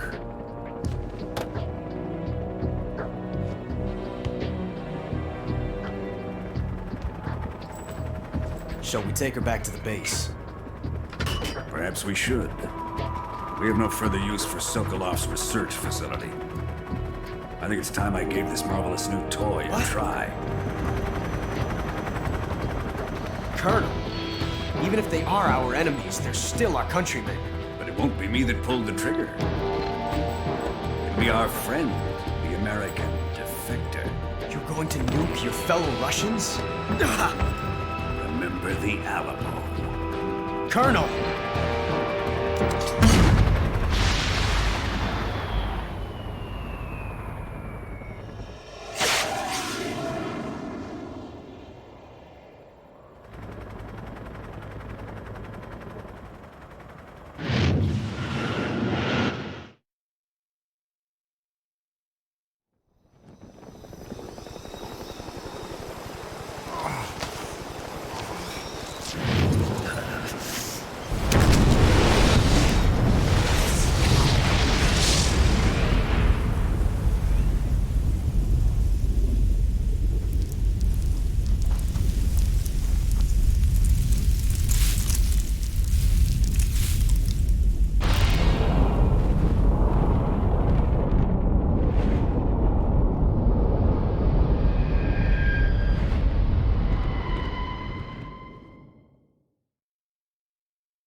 and silence through the night. What a thrill. I'm searching and I'll melt into you. What a fear in my heart, but you're so supreme. I give my life, not for honor, but for you. In my time, there'll be no one else. Crime, it's the way I fly to you. I'm still in a dream, snake eater. Someday you go through the rain, and someday you'll feed on a tree frog. It's ordeal, the trial to survive for the day we see new light. I give my life, not for honor, but for you. In my time, there'll be no one else. Crime, it's the way I fly to you. I'm still in a dream, snake eater.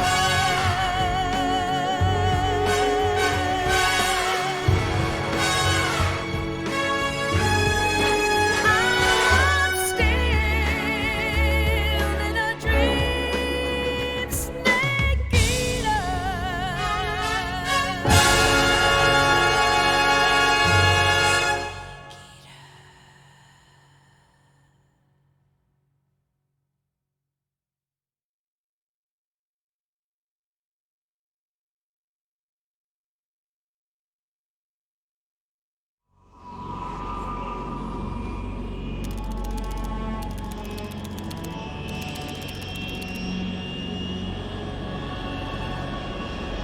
Currently flying over the Arctic Ocean, altitude 30,000 feet, approaching Soviet airspace.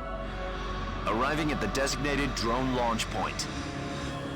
Drone oil pressure and voltage are nominal. Payload oxygen supply is nominal. Power supply to payload antifreeze system shows no problems. No gusts. All systems go for drone detachment. Snake, we can't risk a halo jump this time around. Airspace security has gotten tighter since we were last here.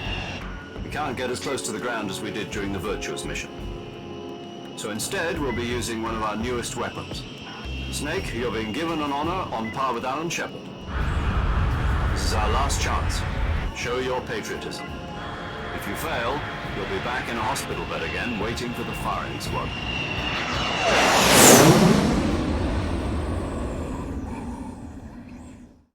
So how does it feel to be a patient in one of the most advanced ICUs in the world? Would you do me a favor and tell the suits about visiting hours? I'll never get better with them assaulting me day and night with their questions. Must be part of the top brass's inquiry. More like an interrogation. According to them, I'm a traitor and an accomplice to the boss's defection. They're just looking for a scapegoat. Does that mean they're after you, too? Let's just say neither one of us is going to be made a national hero out of this. Does this mean Fox is going to die? No. This fox is still one step ahead of the hounds. The reason I came to see you today, Jack, it's time for Fox to clear its name. What are you talking about? The situation has changed. We've still got a chance to come out of this one alive. Yeah, what kind of chance? Don't get too excited. Here, have a cigar. It's Cuban.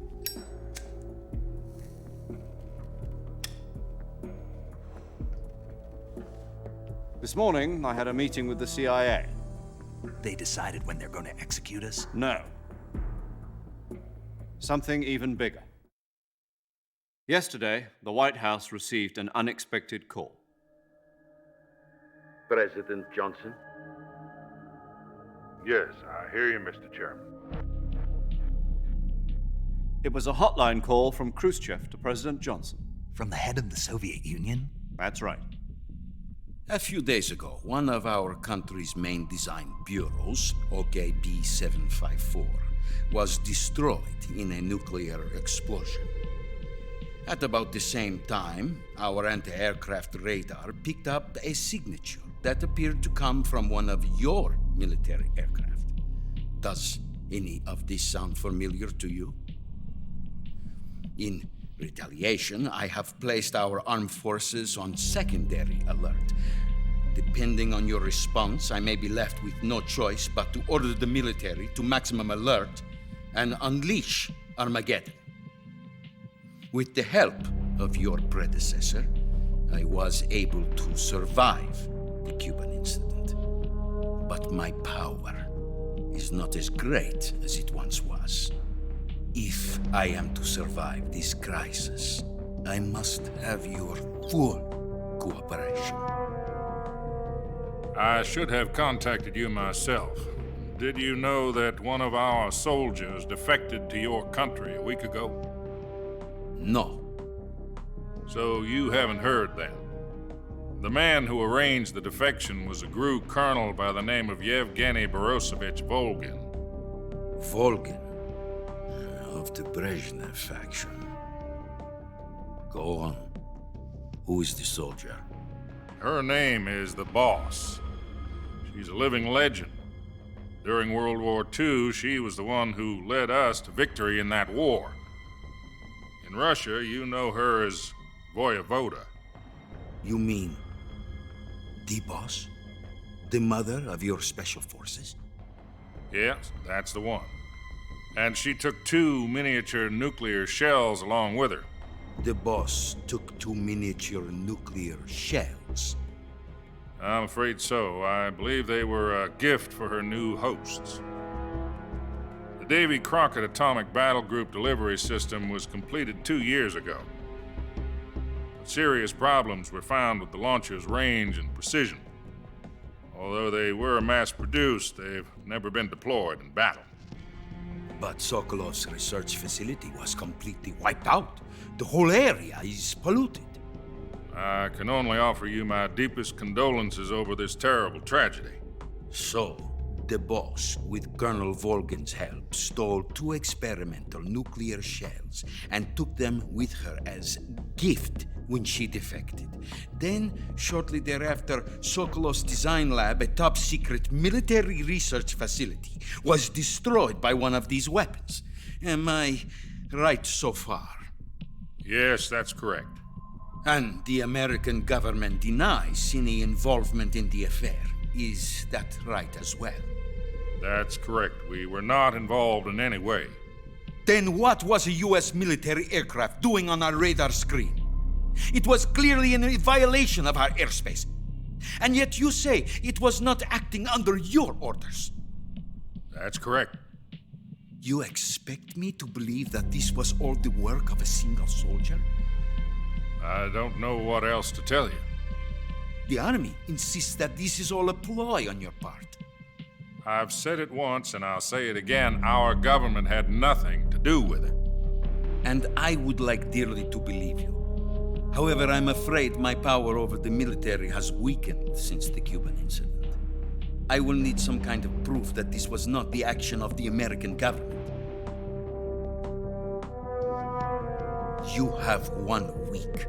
You must catch the Boss yourselves and recover the remaining nuclear device. Then, you must find some way to prove your innocence. Prove our innocence? Yes, preferably something painful. Prove to me that this is not merely another one of your tricks. The Boss should be close to Colonel Volgin. How about a little coaction?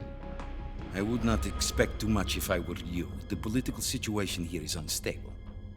And Colonel Volkin is a member of the Brezhnev faction, which seeks to topple my government. 1 week. You have only 1 week. And if it is not too much to ask, do something about Volkin as well. What is that supposed to mean? Nothing. It means nothing. Call it a modest gentleman's agreement to ensure our continued relationship. What if we can't prove our innocence? Then I will be unable to restrain the military. I will be ousted, and they will seek their revenge. A nuclear attack on the United States? I leave the disposal of this situation entirely to your discretion, Mr. President. Disposal? If you fail, it will mean the beginning of a new world war. To put it simply, in order to avoid a full-scale nuclear conflict, we have to prove that America was not involved in that explosion. And eliminating the boss ourselves will prove America's innocence? Right. The higher-ups have decided that you're the only one capable of pulling this off. You were her last apprentice. Screw this one up, and we'll both be 6 feet under. There's no choice.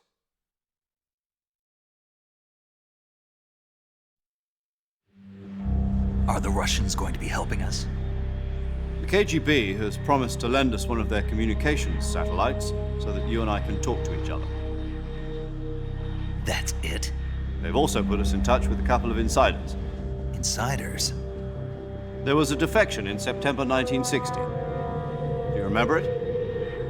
You mean the 2 NSA codebreakers who went over to the Soviet Union? Precisely.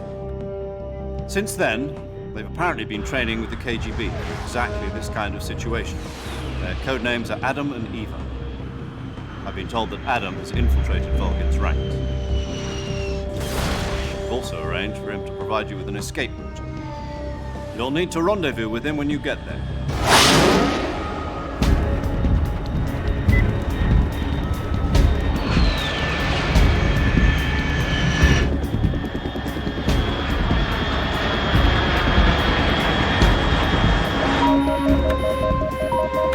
Control.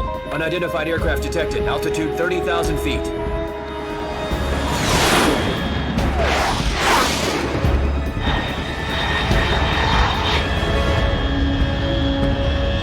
It's fast. Estimated airspeed exceeding Mach 3. Bearing south. I'm about to lose it.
This is Snake. Do you read me? Loud and clear. Glad to see you landed safely. I got blown pretty far off target. Snake, let's go over your mission objectives one more time. Rescue Sokolov. Find out what's happened to the Shagohod, then destroy it. And finally, eliminate the boss. Eliminate the boss? This mission will be codenamed Operation Snake Eater. Because I'll be taking on the boss in our Cobra unit, right? Don't forget about Colonel Volkin. I'm not a hired killer. I know, but that was the Kremlin's demand. Demand? You mean it wasn't just a request? What's it to us if the Khrushchev regime is threatened by the colonel and his faction? If supporting the current regime helps us avoid a nuclear exchange, then that's what we'll do. And what are the CIA's demands? Our priorities are the rescue of Sokolov and the destruction of the Shagohod. Roger that, Major Tom. Hold on, Snake. What now? I'm changing my code name. It turns out Tom wasn't the most auspicious choice. What do you mean? Well, the truth is, when I chose my code name, I picked the wrong one. The wrong one? Did you ever see the movie The Great Escape? It came out last year. I must have missed that one. Anyway, it's based on a true story about prisoners who escaped from a POW camp in Nazi Germany. The prisoners dig 3 tunnels as part of their plan, but the Nazis find 2 of the tunnels before they're finished. The prisoners succeed in escaping by using the last remaining tunnel. The names of those 3 tunnels were Dick, Harry, and Tom. I get it. You used the name of the tunnel they escaped in as your code name because you thought it would bring you good luck. Yes, that's exactly right. At least, that was the plan. But I got the name wrong. The one they escaped in was Harry. Tom was one of the unlucky tunnels. It was discovered by the Nazis before it was finished. I watched the movie again just to make sure. In fact, I even ordered the actual film from the movie company. yeah, it doesn't sound like the greatest name to use. So what should I call you? You know, let's just use Zero, like we've been doing all along. All right, then. Major Zero it is. We'll start over from square one. From square 0. My frequency is 140.85. Oh, I almost forgot. Paramedic is with us again on this mission. Is this her last chance, too? If we fail, she'll have her medical license revoked. It's more or less the same kind of fate. Her frequency is the same as during the Virtuous mission, 145.73. She'll be recording your mission data as well, just like the last time. That frequency is also the same, 140.96. And there's one more person on your support team. His name is Mr. Sigint. He's an expert on the latest in weapons and equipment technology. You'll be going up against some of the world's most advanced weaponry when you infiltrate the research facility. If you have any questions, just ask him. His frequency is 148.41. Mr. Sigint. Got it. Adam, your KGB contact, is waiting for you at the abandoned factory up ahead. The same factory Sokolov was being held in last week. Yes, meet up with Adam first. He's cleared the way for you to rescue Sokolov. How will I know this Adam guy when I see him? You'll know once you reach the factory. The whole area's been polluted by the fallout from that nuclear blast. No one else would dare come close. The password is, "Who are the Patriots?" and "Lali Lulelo." Lali Lulelo. Gotcha. You've been equipped with a 45 for this mission. Be careful, it's noisy. I thought standard Fox procedure was procure on-site weapons acquisition. The circumstances are different this time. You're now on an official mission for the United States government. It would be necessary to make your presence known to a certain extent, to the Khrushchev regime at the very least. But remember, this is still a sneaking mission. Snake, if you fail this mission, it will mean an all-out nuclear war. Keep that in mind and proceed with extreme caution. Understood. Commencing Operation Snake Eater.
paramedic.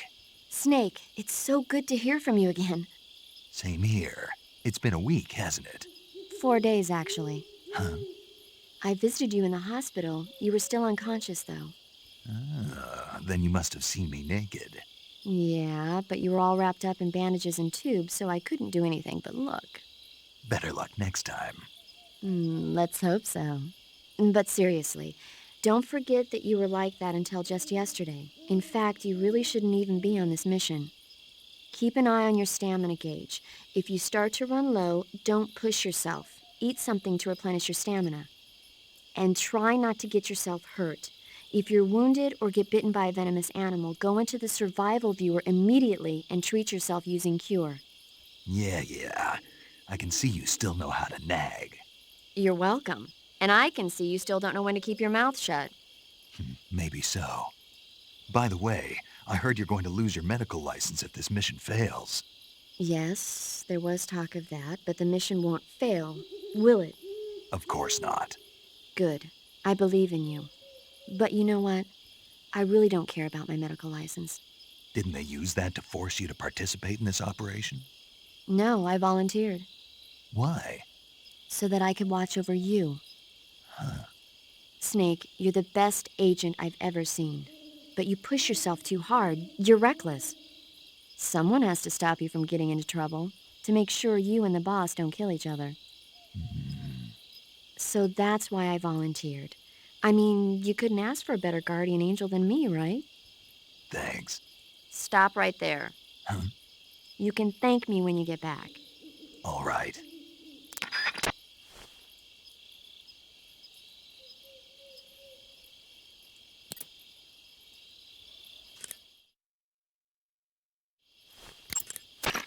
Snake, unlike the Virtuous mission, this is a night operation.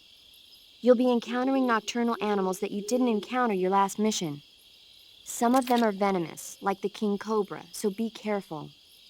If you get bitten by a venomous animal, the poison will spread through your body and rapidly drain your life gauge. If that's the case, go into the cure screen and survival viewer immediately and inject yourself with serum. Got it? I see you caught yourself a Japanese flying squirrel. Japanese flying squirrels are non-venomous, and they shouldn't attack you. The head, front legs, hind legs, and tail of the Japanese flying squirrel are connected by a membrane of skin, which allows the squirrel to glide from tree to tree. It says here that if it catches a good wind, it can fly more than 100 yards. Yeah, I had a hard time catching one. So, aren't you going to ask me? You know it. How does it taste? Not sure. Not sure. The guy doesn't say anything about it. Why not? Gee, maybe it's because no one would ever think of eating a flying squirrel. Then I must be the first one. Maybe you are.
I see you caught an Otten frog.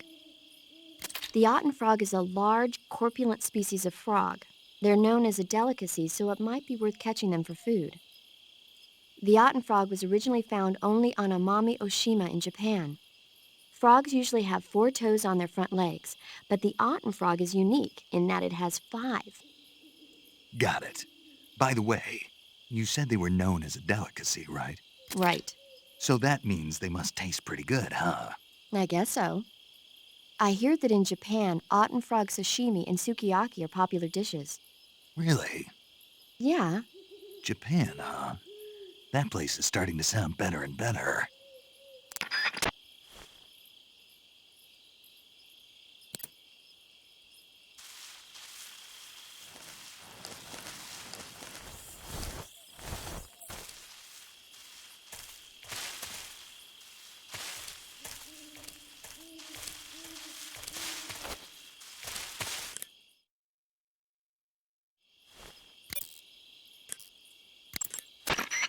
Snake, do you see any tufts of grass? Yeah. What kind of grass? Just ordinary grass. Nothing special. You should check it anyhow. It's pretty thick grass, about waist high.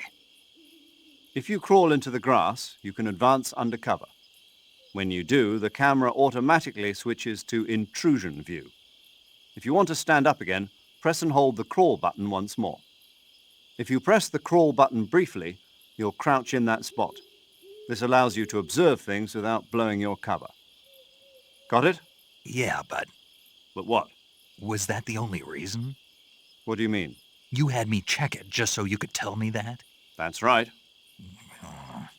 Pretty useful, huh? Right. Shall we carry on? By all means. Even when hidden in grass, if you make a noise, your enemies will locate you. When enemies are nearby, move with slight movements of the left stick. That way, you can proceed with minimal disturbance.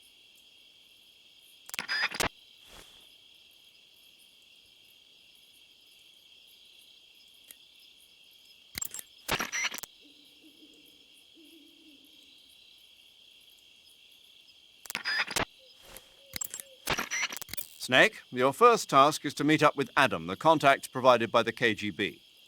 The rendezvous point is the abandoned factory to the north of your current position. Head north. The abandoned factory. That's where I met Sokolov during the Virtuous mission. Correct, but we can't afford to have the same thing happen this time. I know. Like the Virtuous mission, Operation Snake Eater is a solo sneaking mission. There are no units in the field to back you up. Avoid engaging the enemy whenever possible.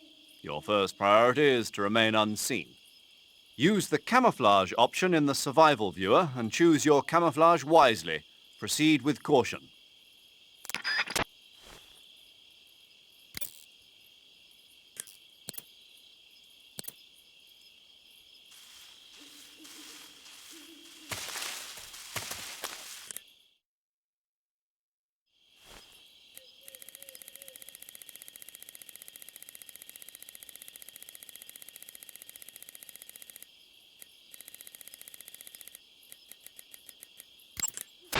Yo! You're Snake, aren't you? And you're Sigint? None other.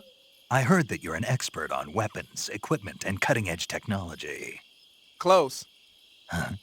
I am the expert on weapons, equipment, and cutting-edge technology. Ah. I'm the guy that designed your trank gun, active sonar, and motion detector.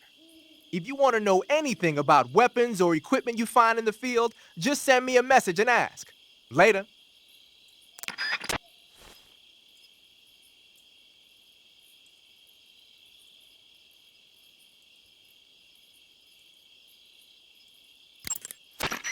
Sounds like the Cobra unit's members' names came from the specific emotions they each carry into battle. Emotions? Yeah. For unbearable torment, the pain. For true oblivion, the end. For infinite rage, the fury. For absolute terror, the fear. And for unsurpassed bliss, the joy. The joy? It's another name for the boss. Because of the joy she feels in battle, I suppose. Ah. During the war, she had a partner named the Sorrow. Sorrow and joy. They say there couldn't have been a more perfect pair.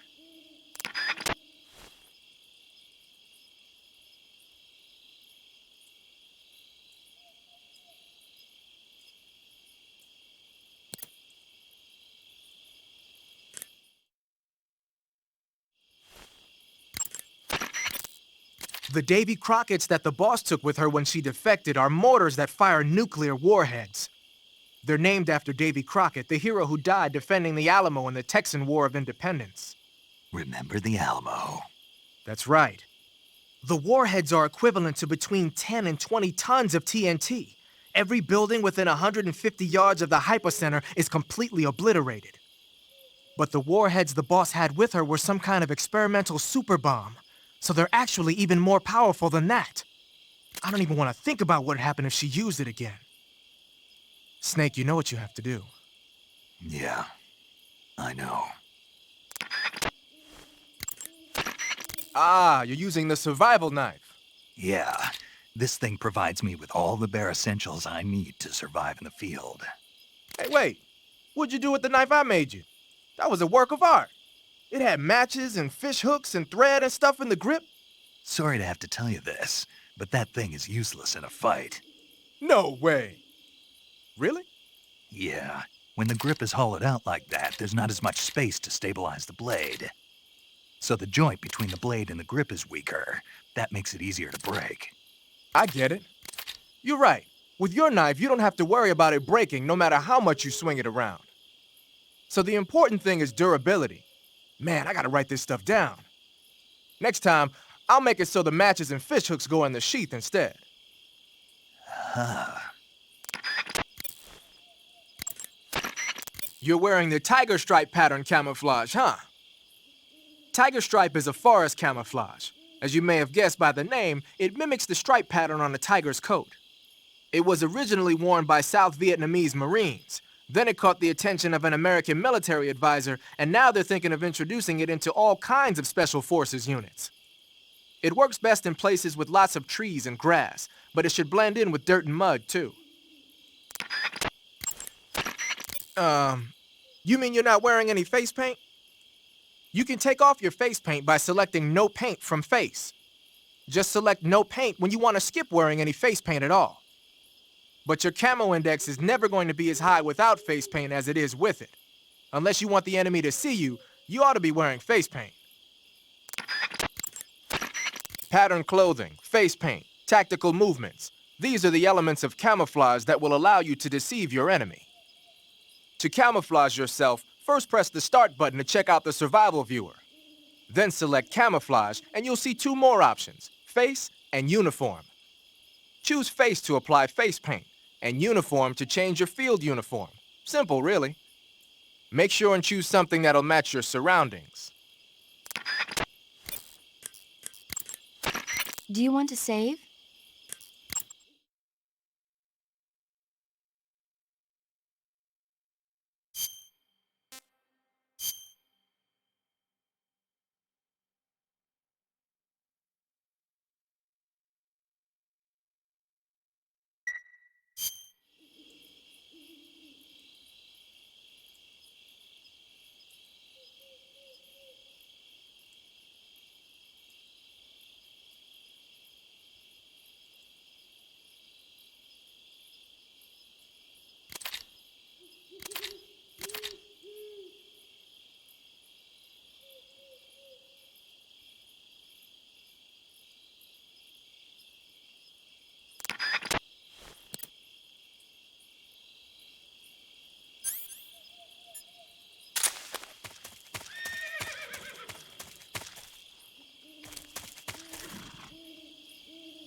Looks like death wasn't ready for you yet.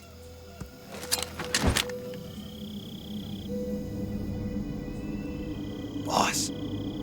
That arm still hurt? What are you doing here?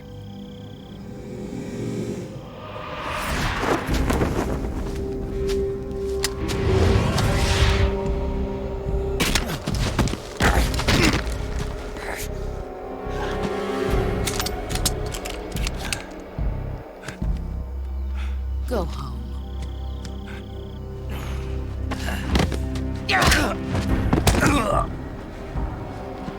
Go home. Gru and my sons are waiting up ahead. You don't have a prayer of finishing your mission. You're not even armed. Boss!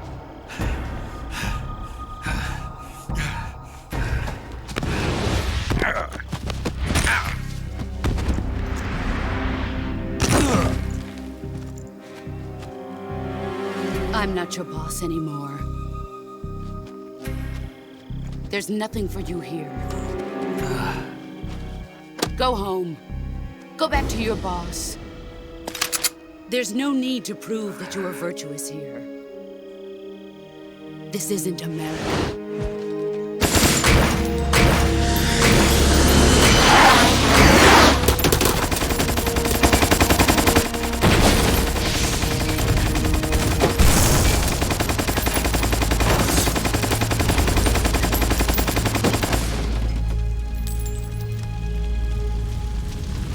That should stir things up a bit. You'd better hurry.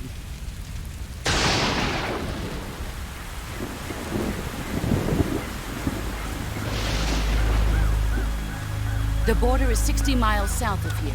You ought to be able to run that far.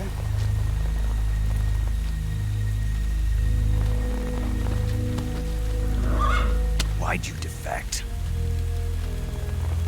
I didn't. I'm loyal to the end, to my purpose. What about you, Jack? What's it going to be? Loyalty to your country or loyalty to me? Your country or your old mentor? The mission or your beliefs? Your duty to your unit or your personal feelings?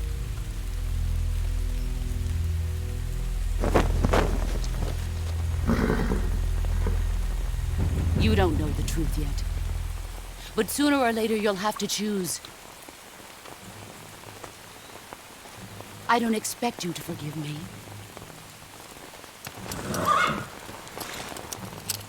But you can't defeat me either. You know me too well.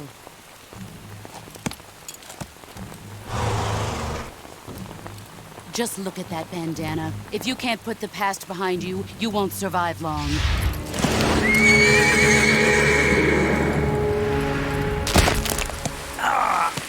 If we meet again, I'll kill you.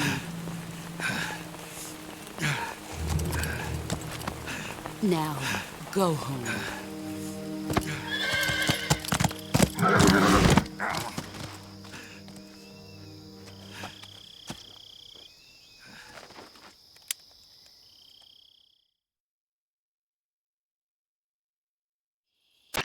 This is Snake. Major Zero. I read you, Snake. I was ambushed by the boss. You were what? The drone's been shot to hell. It's up in flames. That's not good. Enemy scouts are going to come looking for you. Yeah, I know. But what was the boss doing here in the first place? There's got to be a leak somewhere. No, that's impossible. The man the boss is working with, Volgin, isn't exactly on speaking terms with Khrushchev. I lost my gun. The boss destroyed it. Snake, I know how you're feeling. It's hard for me to believe, too, that a legendary hero like the boss would go over to the Russians. That she'd double-cross us like this. But that's how it is, and if you don't accept it, you'll never be able to beat her. That's not the problem. In terms of sheer technique, I'll never be able to beat her. I know that all too well. You've got to do it, Snake. She's your enemy and your objective. Enemy? We were together for 10 years, and now you tell me she's my enemy? Enough. Hurry to the factory where Adam is waiting. Scouts have probably already been sent out to investigate the explosion. You've lost your weapon, right? That means you've got no chance of winning in a battle situation. Whatever you do, don't let them see you.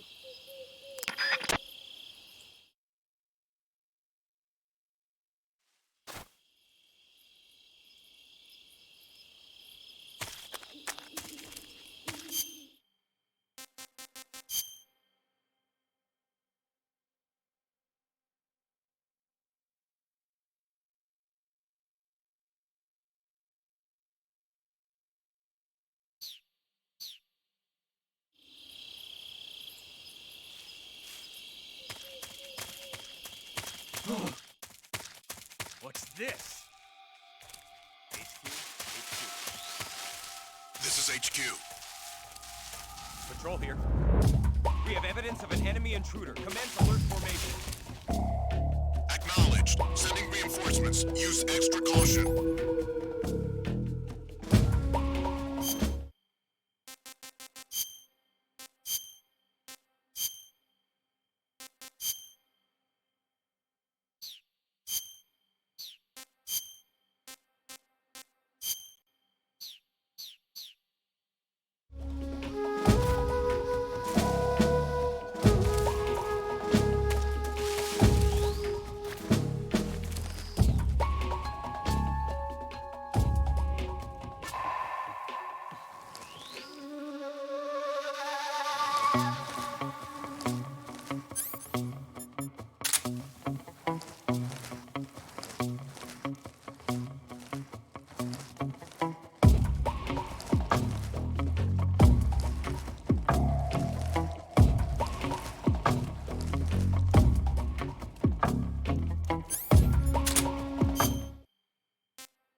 HQ.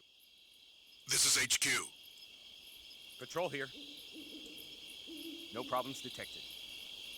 Understood. Return to your position.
Speak. At night, poisonous animals will... Answer me. In the south, the bottomless swamp. Speak. If our radio man is taken out, contact will be... Speak. Let me go!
I see you've caught a king cobra.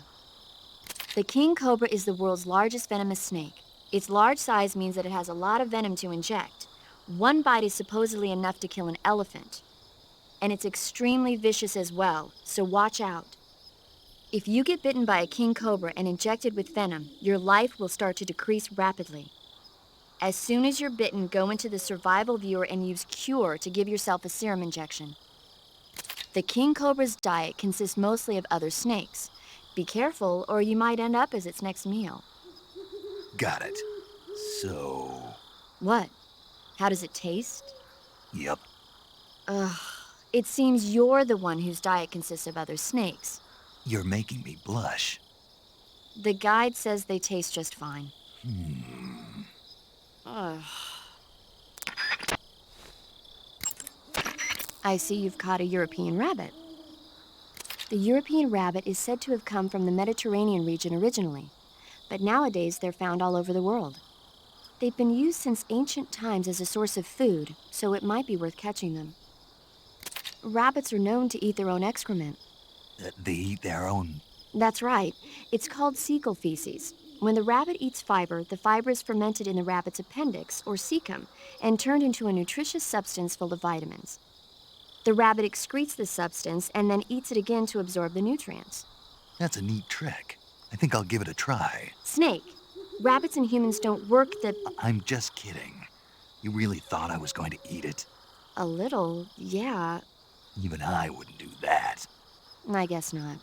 But how did those seagull feces taste? What? I'm just kidding. Oh.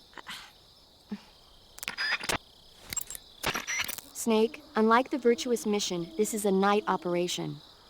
You'll be encountering nocturnal animals that you... I see you caught a markhor. The markhor is a kind of wild goat that lives in mountainous areas. It's quite large, so I don't think you'll be able to capture one alive, even with the tranquilizer gun. All right. Speaking of which, do you know the origin of the name markhor? No. It means snake eater in Persian. Snake eater? Lost your appetite? Not at all. So, how does it taste? It's supposed to be pretty good. All right.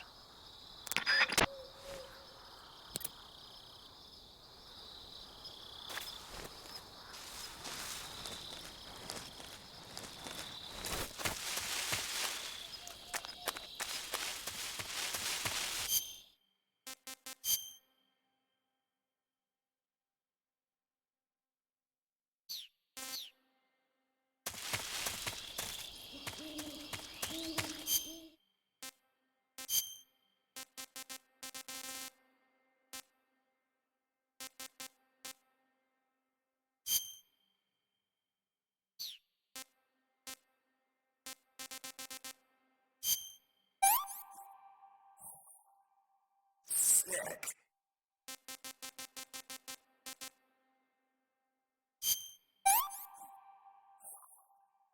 This is horrible.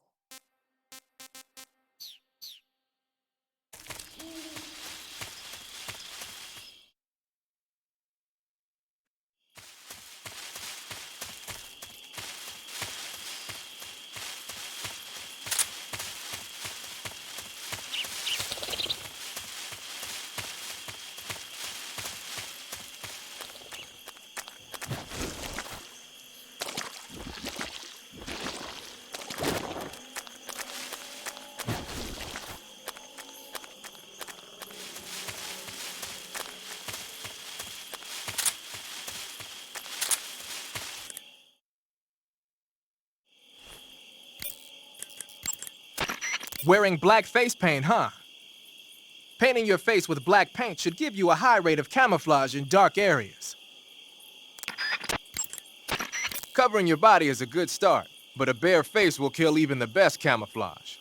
If the situation calls for a high camo index, you better break out the face paint. To apply face paint, select Face from the camouflage menu in the survival viewer. Then choose a face paint that blends in with your surroundings.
seeing things.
Haha, so you're wearing the black camouflage. The black uniform isn't really camouflage. It was intended to have a psychological shock effect on enemies in hostage rescue operations and stuff like that. But it should also make you pretty hard to see if you wear it in a dark environment. And it might also work on black, earthy surfaces like you'd find in swamps. The camo index, located in the top right corner of the screen. I heard you fought against KGB troops in the Virtuous mission, but this time you're up against Spetsnaz. Spetsnaz is the Special Forces unit of GRU, the intelligence wing of the Soviet Defense Ministry's General Staff Office. Spetsnaz troops undergo rigorous training in all types of special ops, from assassination and demolition to intelligence gathering. That and Volgan's loaded, man. His unit is one of the best equipped in the entire Soviet Union, if not the best. I heard the enemies you encountered in the Virtuous mission were only carrying weapons like AKs and grenades. Well, it ain't that simple anymore. In addition to AKs, some of the patrols you'll encounter might be equipped with Scorpion submachine guns and shotguns. The Scorpion is even lighter than the AK, making it much easier to handle. Basically, a guy with a Scorpion is not gonna miss you as often as with an AK. The shotgun is a powerful weapon. One blast is enough to floor you and you're likely to be seriously wounded. Watch for that, man.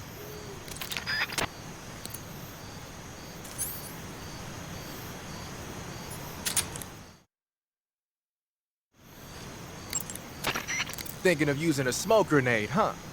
As you might expect, smoke grenades can be used to create a smoke screen.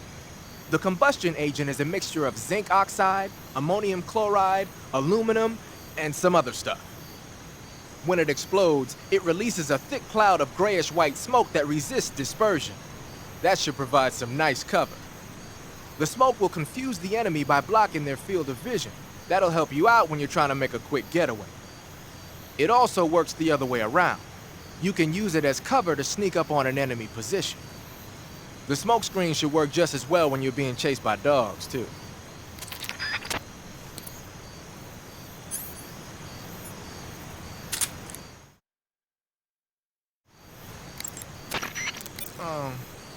That's a weird grenade you got there. From what I can tell, it's an anti-electronics weapon that works by scattering a bunch of metal foil in the air to interfere with radio signals. Call it a chaff grenade, if you will. By using a chaff grenade, you can disrupt the function of enemy radios and electronic devices for a short period of time. But keep in mind that as long as the chaff is in effect, you won't be able to use your motion detector or active sonar either.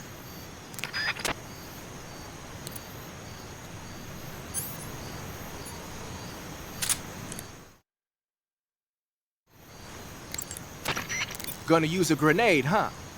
That's an RGD-5, the standard blast fragmentation grenade of the Soviet Army. The grenade itself is composed of 2 steel-plated casings. Each of those casings has an inner fragment liner that causes it to burst into over 300 shards when the grenade explodes. The grenade will deliver heavy damage to any enemies within its blast area. The safety pin is on the opposite side relative to the M26, so be sure to hold the safety lever down with your finger when you grip it. The safety is released when you actually throw the grenade, and it'll explode about 3 seconds later.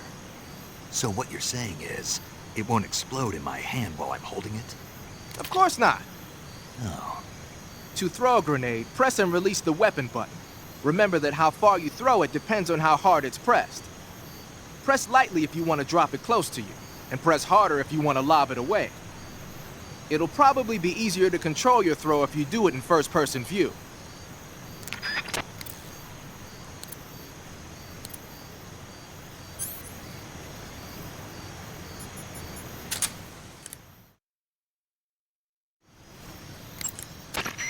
I see you've picked up a directional microphone. The directional microphone is exactly what it looks like, a listening device. When you equip it, you'll go into first-person view and the mic will pick up sounds in whatever direction you point it in. The directional microphone will let you hear a lot of things you couldn't hear otherwise, like really soft noises and the footsteps of faraway enemy soldiers. You ought to find it useful when you want to know whether there's an enemy on the other side of the woods or something. Try it out.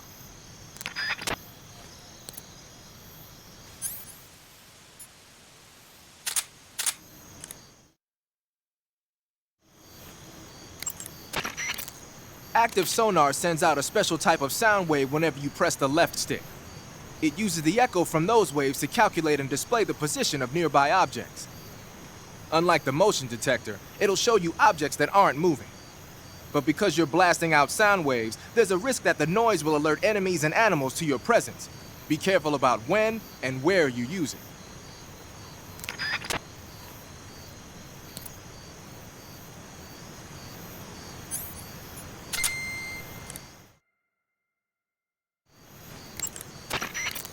The motion detector will display any moving objects in your vicinity. But the enemy isn't the only thing that's moving around in the jungle. If there are animals moving nearby, the sensor will pick up those animals too. And remember that there's a limit to how sensitive it is. Enemies and animals that don't move around very much won't get picked up.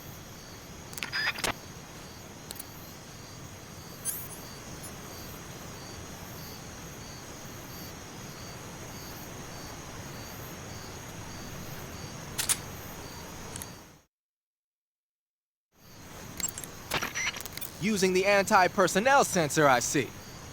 The sensor vibrates when it detects organic reactions from human targets. It's been adjusted to respond only to humans, so unlike other sensors, it'll let you ignore animals and focus only on the enemy.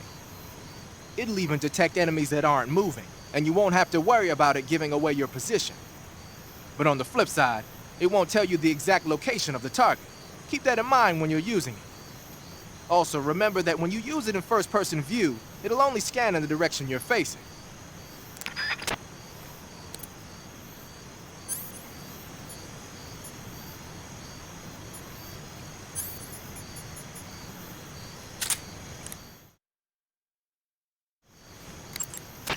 So you've got your uniform and your face paint, but that alone isn't enough to make for good camouflage.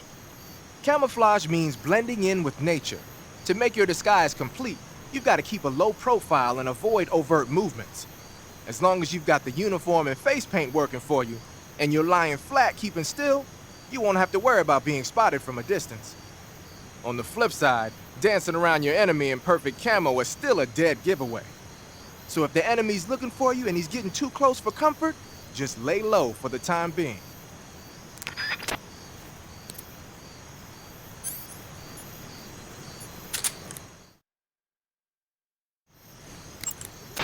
I see you're using the binoculars. Those are high-performance binoculars made especially for the military. They're completely waterproof and are filled with nitrogen gas to prevent lens fog. The eyepiece, objective lenses, and the prism have been coated to reduce glare. They ought to work plenty well even in dark places. And they're even equipped with autofocus and zoom functions. Won't find a better pair of binoculars than that. What are you, a binocular salesman? Hey, I know a good product when I see one, that's all. Huh.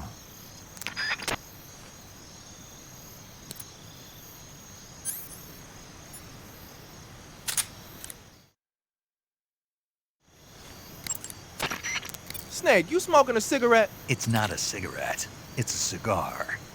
Same thing? It's not the same thing. Doesn't matter to me. What I want to know is, why'd you take it with you? Because I need it. For what? I can't smoke a cigar if I don't have one, can I? So you just wanted to smoke it? Yeah. Man, you got problems. Do what you want. Just keep in mind that your life goes down when you're smoking it.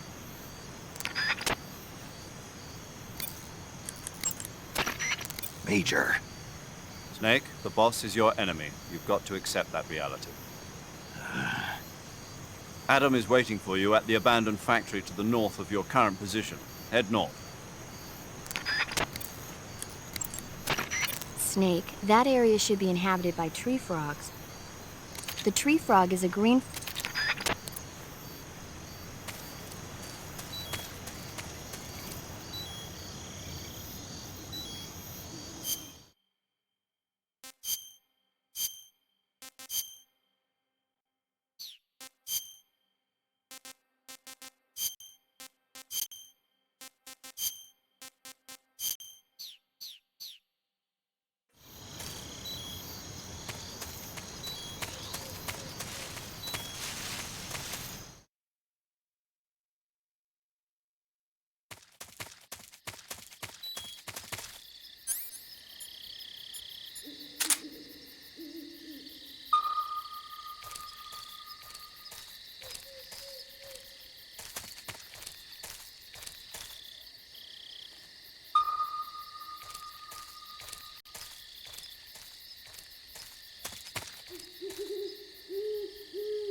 You've arrived at the factory, I see. Yeah, now to meet up with this Adam guy. Good. Go to it. So where is he? We weren't given an exact location. How about a time? Nothing was specified. A physical description? I'm not sure. How am I supposed to find him then? You won't need to. Huh? He'll find you. Why don't you try the room to the northeast where you met Sokolov? Adam might be in there. Adam is a spy sent by the KGB to infiltrate Volgin's ranks. You'll need to be extremely careful in how you approach him. Obviously. He can't let Volgin know he's meeting me. That's right. Adam won't show up if you're being pursued by the enemy. Before you go to rendezvous with Adam, make sure you haven't been seen by the enemy. Meet up with him in normal phase. Got it? Snake, what are you doing? I'm in a box. A cardboard box? Why are you... I don't know. I was just looking at it, and suddenly I got this irresistible urge to get inside. No, not just an urge. More than that. It was my destiny to be here. In the box. Destiny? Yeah. And then when I put it on, I suddenly got this feeling of inner peace. I can't put it into words.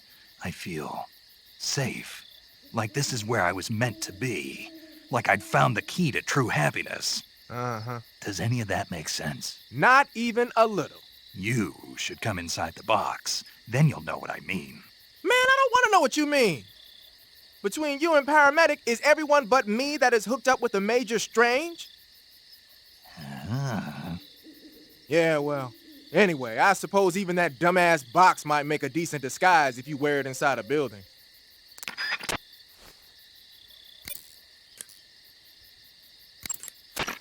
Snake, unlike the Virtuous mission, this is a night operation. You'll be encountering nocturnal...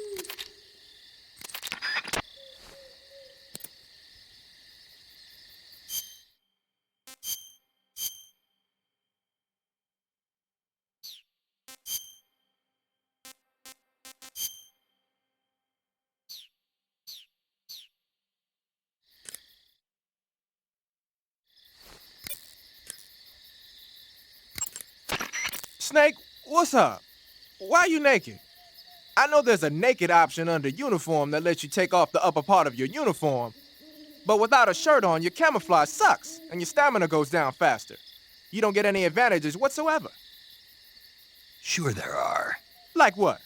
It feels good. Man, you do whatever you want. I will, thanks. Just one question, though.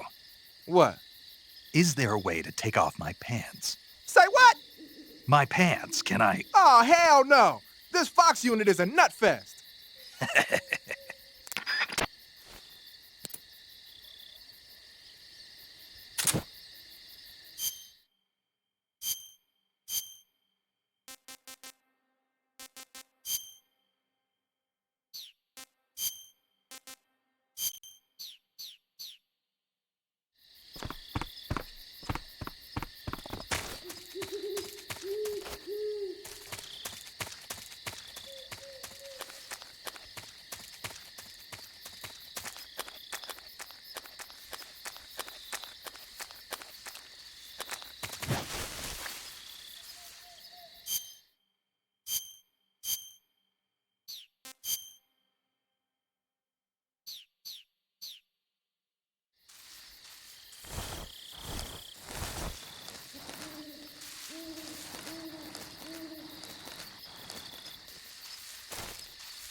Adam won't show up if you're being pursued by the enemy. Before you go to rendezvous, Adam won't...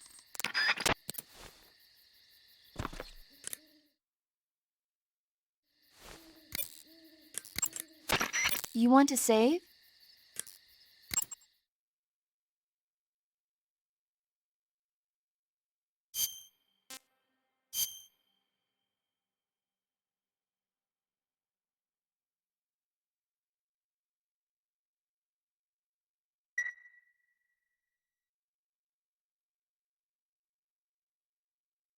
Snake, have you heard of It Came from Outer Space?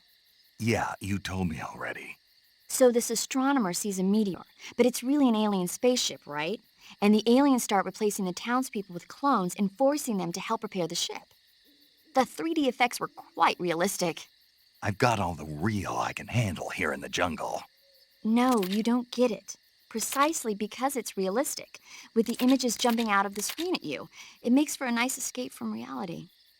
I have to admit it made my eyes tired, but it was really intense. Unfortunately, they don't make very many of those movies anymore. When did it come out? I was still in college, so probably about 10 years ago. Guess I'm out of luck then. You know, they're coming out with household versions of video cassette recorders. One day you'll be able to see old movies anytime you want. It'll be like having a movie theater in your own home. Really? It's like if you had a record with movie film etched onto it instead of music. It'll work the same way. You're kidding. No, really. And someday they might make movies where you control the characters yourself. Sounds like magic. It'll happen. Make sure you stay alive to see it, Snake.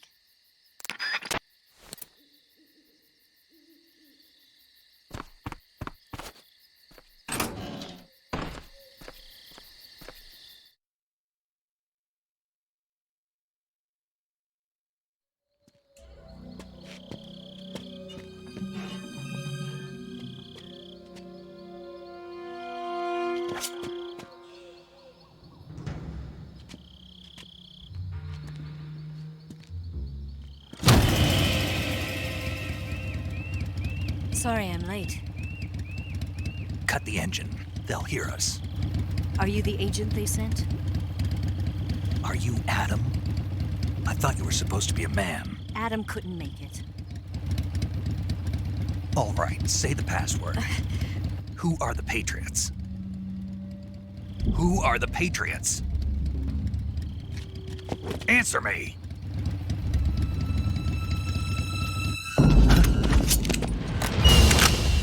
Trapped. Get down!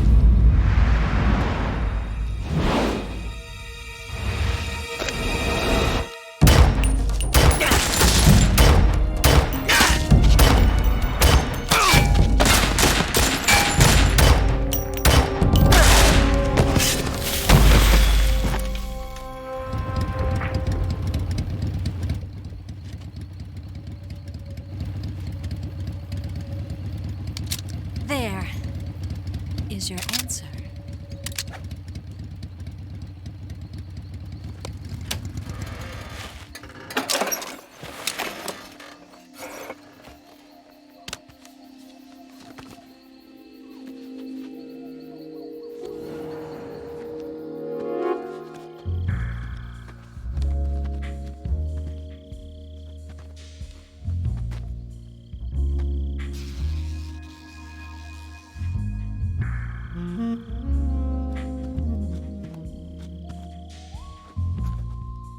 The name's Eva.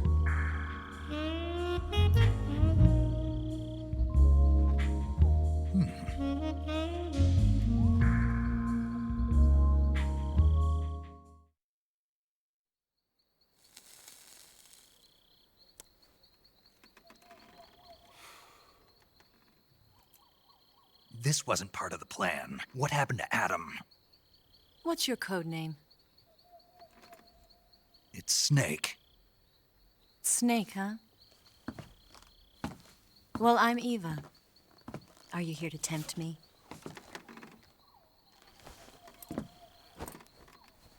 What happened to Adam? Colonel Volgan is a very suspicious man. He decided Adam wasn't the right person for this mission. And you were? Yes, Why? because I can do things he can't. I heard you used to be a codebreaker for the NSA. I was. 4 years ago, I defected to the Soviet Union with Adam. Mauser military. The broom handle. It packs quite a punch. Nice to have when you're on a bike. You held it sideways and used the muzzle jump to create a horizontal sweep. That was impressive. Bet you've never seen that technique in the West. It's imitation, isn't it? Yeah. It's a Chinese Type 17 pistol. Around here, even that's hard to come by. Don't worry, though. The one I've got for you is American-made.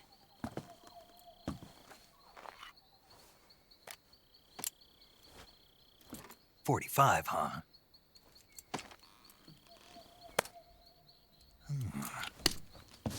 Incredible. Do you like it? The feeding ramp is polished to a mirror sheen.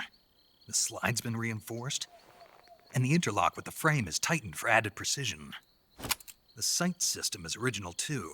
The thumb safety is extended to make it easier on the finger. A long type trigger with non-slip grooves. A ring hammer. The base of the trigger guard's been filed down for a higher grip. And not only that, nearly every part of this gun has been expertly crafted and customized.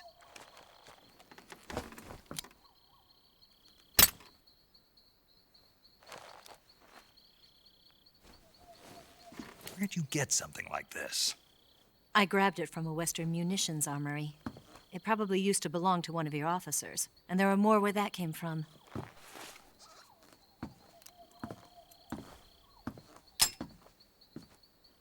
You had this with you, didn't you? Better take this too. What's that? A disguise to make you look like a scientist. A disguise? Yes. You're here to rescue Sokolov, right? Sokolov's still safe then? Yes. He's being forced to continue his work on the Shagohod. Where? At the lab. They've got a whole army of scientists there developing new weapons. Security is tight, but if you disguise yourself as a scientist, you might be able to sneak in. Can we get Sokolov out of there? We'll see, won't we? Tell me how to get to the lab. The safest way in is from the rear. First, you'll need to head north through the jungle. You'll come to a heliport used for shipping materials. Pass the heliport and continue north, and there will be a large crevice. Descend into that area, and you'll reach a cave. Move through the cave, and you will arrive at a mangrove swamp. After the swamp, there'll be a warehouse. Make your way through the warehouse, and you'll come out just south of the lab. Got it. And just what are you doing there? In close-range combat, a knife can sometimes be more useful than a gun. By doing this, I'll be able to hold a knife at the same time and still keep the gun steady. That way, I can instantly switch between a gun battle and a knife fight.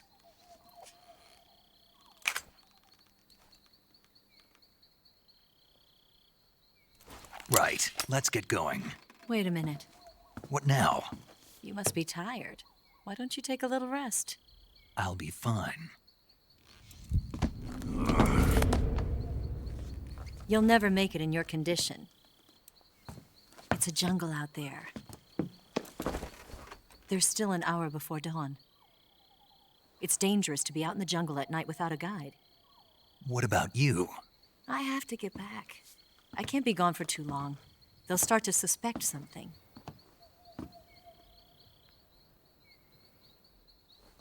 Don't worry. I'll keep you updated over the radio. That's it? My orders are to provide you with information, nothing more. Oh. You look disappointed. All right, then. I'll do something special for you.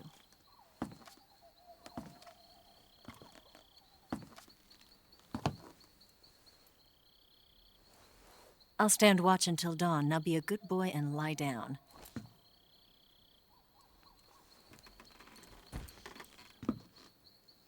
What's the matter? I don't know you well enough to trust you. How well do you have to know me to trust me? I don't know if I can trust anybody.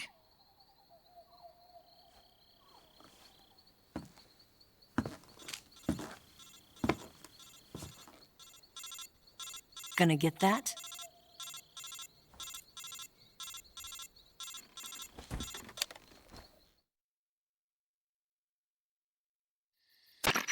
She's right, Snake. You should get some sleep.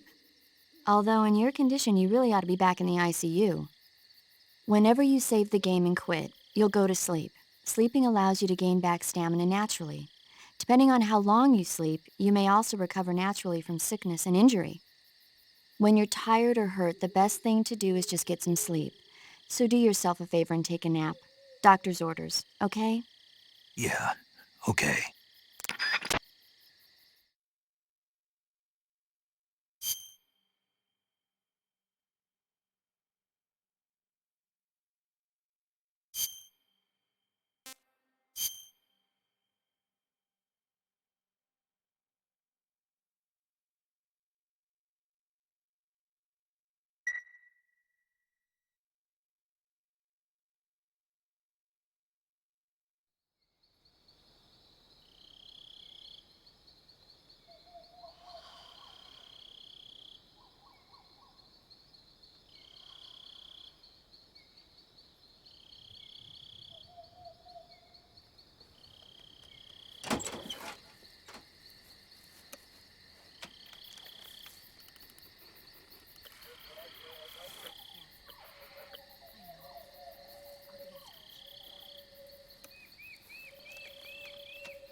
What's the matter?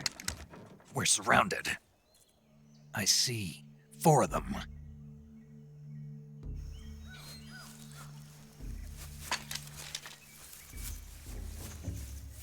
We've got company. It's the Ocelot unit.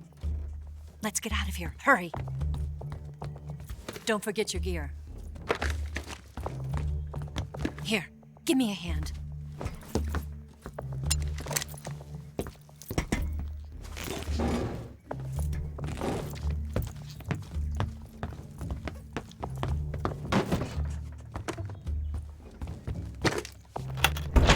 We can use this to get to the basement.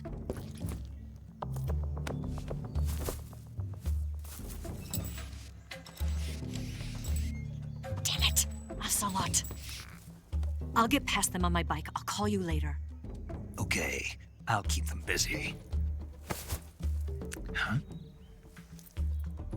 Don't go dying on me now.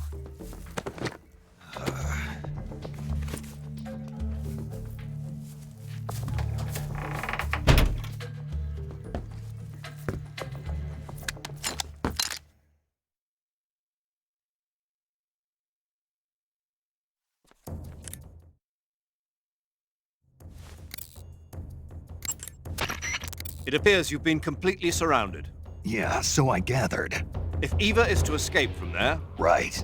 I'll have to take them all out. Snake, you must defeat all the Ocelots. That's the only way to ensure Eva's safe escape, as well as your own. But you're up against a lot of them. Don't try to take them head on. Approach them without being seen and dispatch them one by one. And don't forget to use your camouflage.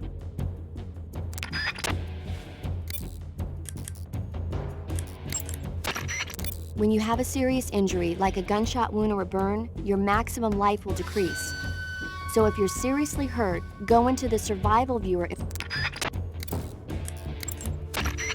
Those rifles the Ocelots are using aren't AK-47s, are they? No. They kind of look like AKMs, but they're different. Different how? They've got steel handguards and vertical type foregrips, and the muzzle suppressor is bigger. A carbine version of the AKM, huh? Hungary has a unique modified version of the AKM called the AMD-63. I heard something before about them making a prototype carbine version of that. My guess is They probably imported some of those prototypes. If they're using a carbine version of the AMD 63 like I'm thinking, then they could be a serious threat. Those things handle better than the AK-47s, especially at close range. And don't forget, the Ocelots are elites. They're gonna be better shots than normal Spetsnaz, and you're that much more likely to get seriously hurt. Keep your eyes open.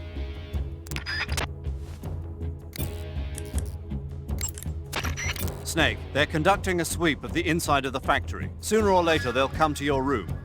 If you're just standing there doing nothing, they'll find you and they will kill you. Get out of that room quickly. Use the trapdoor that Eva showed you.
What? Not here? He's not here? Keep looking. Move!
No one here after all.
I've been waiting for this moment.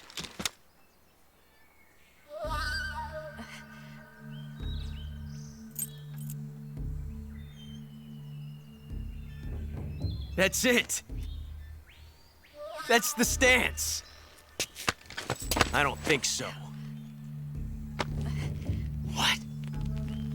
A female spy?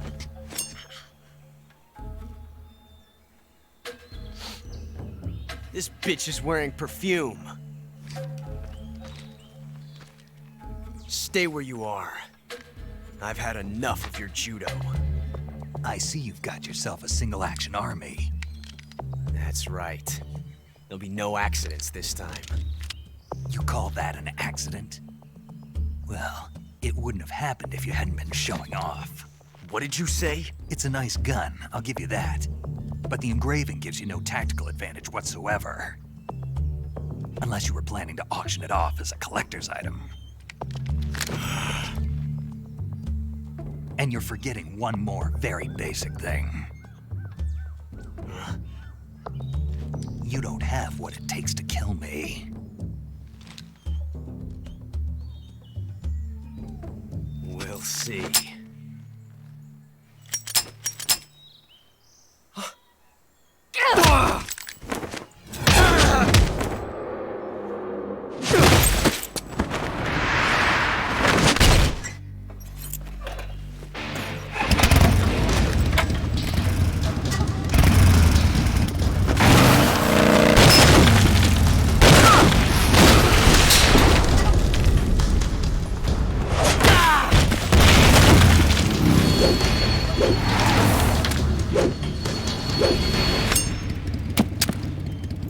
6 shots. That thing only carries 6 shots. The Makarov carries 8. You have to get a feel for how many you have left.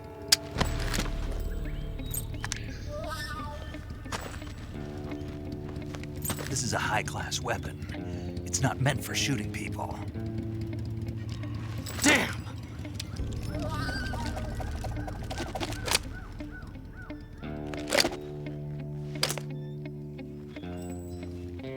This isn't over yet. Don't. Why? He's still young. You'll regret stopping me. Damn it! I've got to get back before he does.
Hey, Snake, remember back at the abandoned factory when you whittled the grip of that 45 down? Yeah, I've never heard of a customization like that before. Why the grip? to fit it with a knife. A knife? You're gonna keep the knife and the gun both at the ready? That's the idea. Why would you want to do that? Sometimes a knife works better in close proximity encounters. So I equip both at the same time. That way I can switch back and forth in an instant. Badass. So that's that. CQC. That area is home to the reticulated python. It looks like you've got rid of all the ocelots. Yeah. Now proceed with the rescue of Sokolov.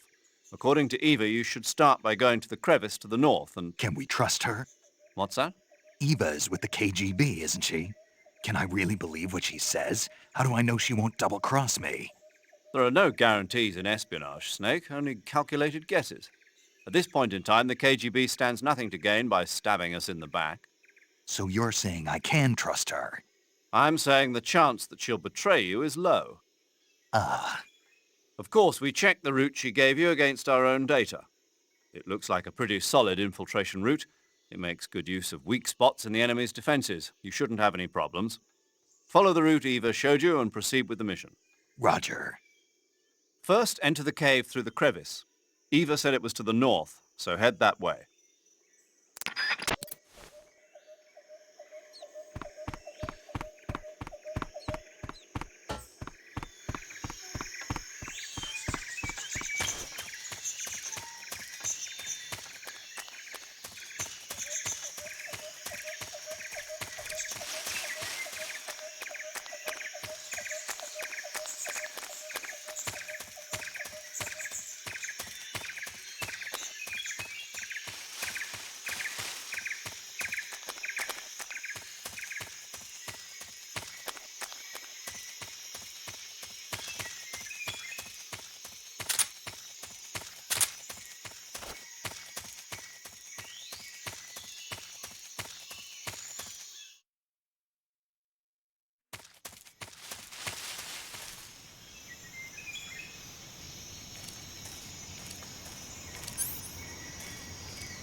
pretty tasty.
Snake, you said Eva said her Mauser was a Type 17, right? Yeah, what about it? That model was produced in the 1920s in a weapons lab in the Shaanxi province in China. The cartridge part sticks out lower than the original to accommodate 45 caliber rounds. The barrel and chamber are a little bit thicker too. But most telling of all, it's got Chinese characters engraved on both sides of the frame like you saw. And that firing stance Eva was talking about where you hold the gun horizontally, that's a trademark of the Chinese. Just like you were saying, when you're firing in full auto mode, the muzzle jump effect gives you a horizontal strafing motion. They say it's especially deadly in indoor and close-range mop-up actions. The Japanese called it bandit shooting and used to dread it. Makes you wonder where she learned to shoot like that.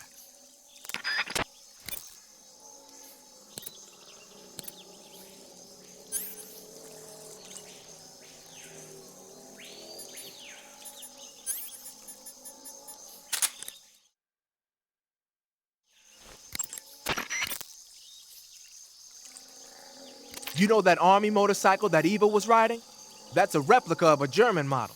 A replica? Yeah.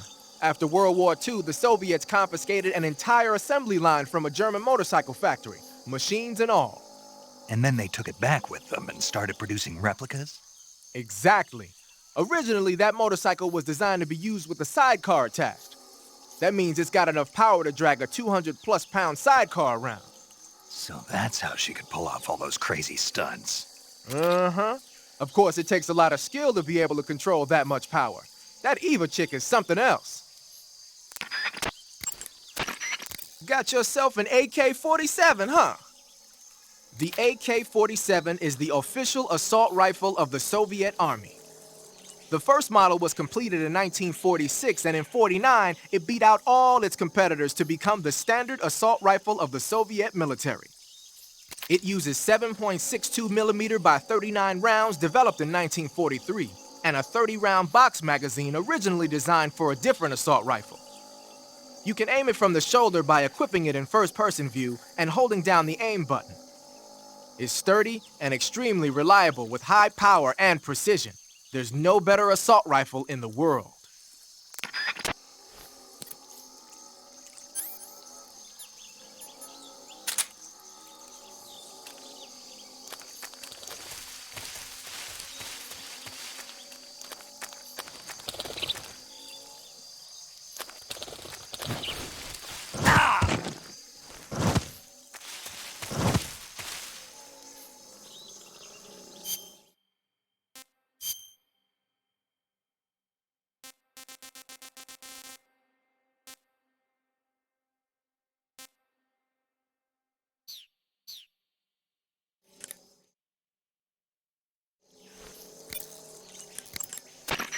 I see you caught yourself a green tree python.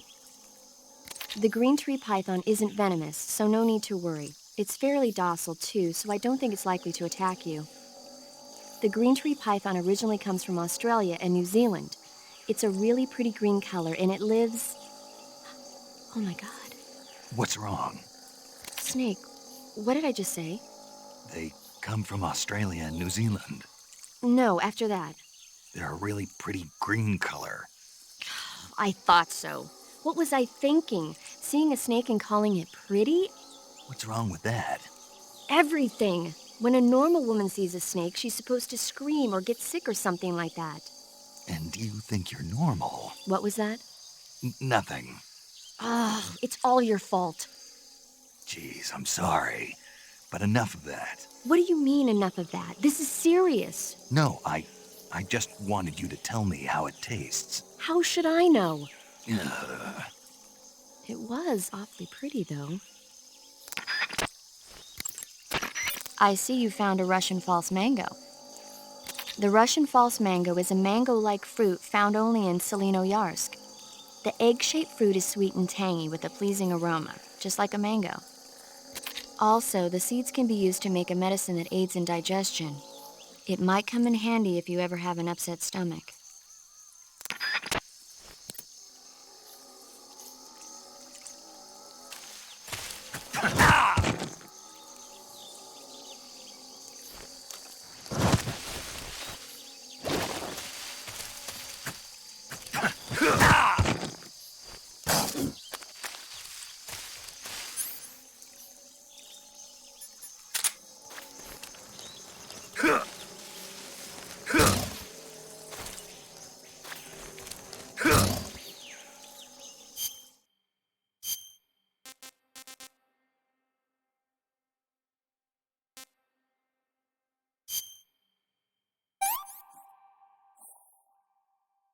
this works.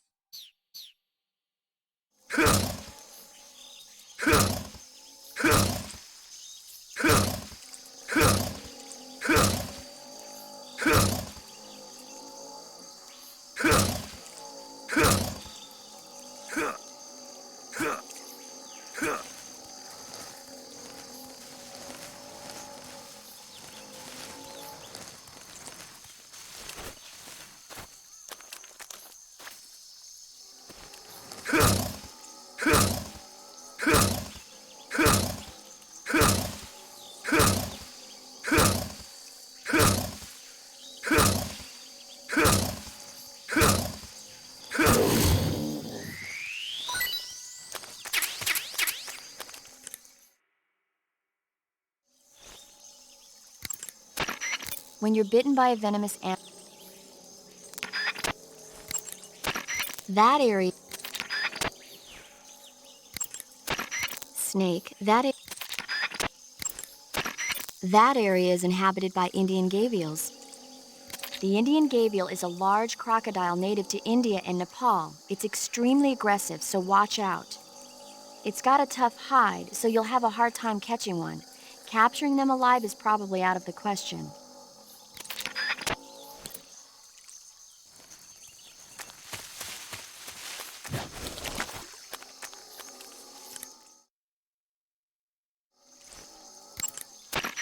Snake, that area is... Snake, you will encounter Baltic...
Huh?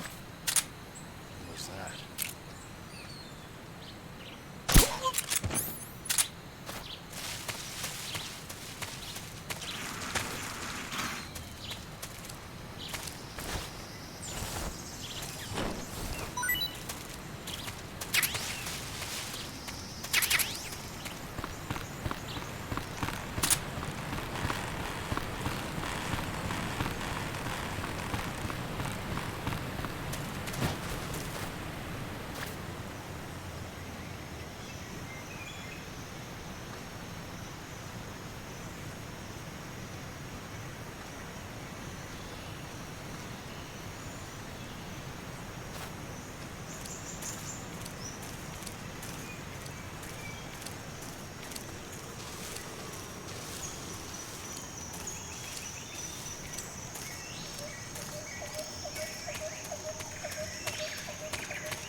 Tell me something, Sigint.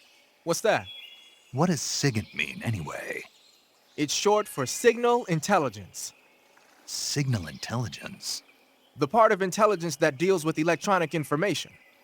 Things like intercepting and analyzing electronic communications, determining enemy force strength and positioning from radar emissions and radio chatter. You get the idea. Code breaking is considered part of SIGINT as well. 40 years from now, we'll be in the age of electronic warfare. It won't be long before information replaces firepower as the most valuable commodity on the battlefield. So you're saying they won't need guys like me anymore? Sorry to break it to you, but that's not gonna happen. No matter how advanced our technology gets, there's still no substitute for human beings. Anyway, the Major is a man of foresight. He knew the electronic age was coming, and so he called out to me. And you responded? Well, I didn't have any place else to go. You couldn't find a job? Nope. None of the places where they do this kind of high-tech research would even let me in the door. Why not? I know you've got social problems, but... Come again? Nothing. I mean, someone with your talent ought to be able to... Yeah, well, maybe it has something to do with the fact that I'm black. The Major, though, he doesn't care about what color you are. I've never met anyone like him before. He's different, you know? Oh, yeah, I know. I don't think racism's gonna go away even in the 21st century. But I want to work with computers and use them to bring people closer together. In the digital world, it doesn't matter whether you're black or white, American or Russian or whatever. Everybody's going to be the same. That's what I think. The weapon you've got equipped now is a prototype model of the Mark 22, a suppressor-equipped pistol currently in development by the Navy. It's been modified to act as a tranquilizer gun. The Mark 22 is a heavily modified special ops version of the M39 pistol used as a sidearm by the SEALs. Probably the biggest change from the M39 is that it's got a longer barrel, which allows it to be equipped with a suppressor. And it uses a slide lock mechanism. That makes it a lot quieter, but it also means you have to load a new round into the chamber by hand every time you fire. It's also fitted with tall, adjustable sights, so you can use the front and rear sights to line up your shot even with a suppressor attached. Looks like they got rid of the magazine safety, too. Good eye. That feature wasn't too popular with guys like you who know their guns. The shear release lever's been taken off as well, meaning the hammer won't fall even with the safety on. So I can just cock and lock. That, and you get the added bonus of not having any mechanical noise from decocking, even with the safety on. The perfect pistol for a sneaking mission, huh? I see you have the bug juice equipped. It's useful for keeping the bugs away. If you open the item window and press the enter button, you'll be able to keep the nasty critters like hornets and leeches at bay for a brief period of time. Use it well.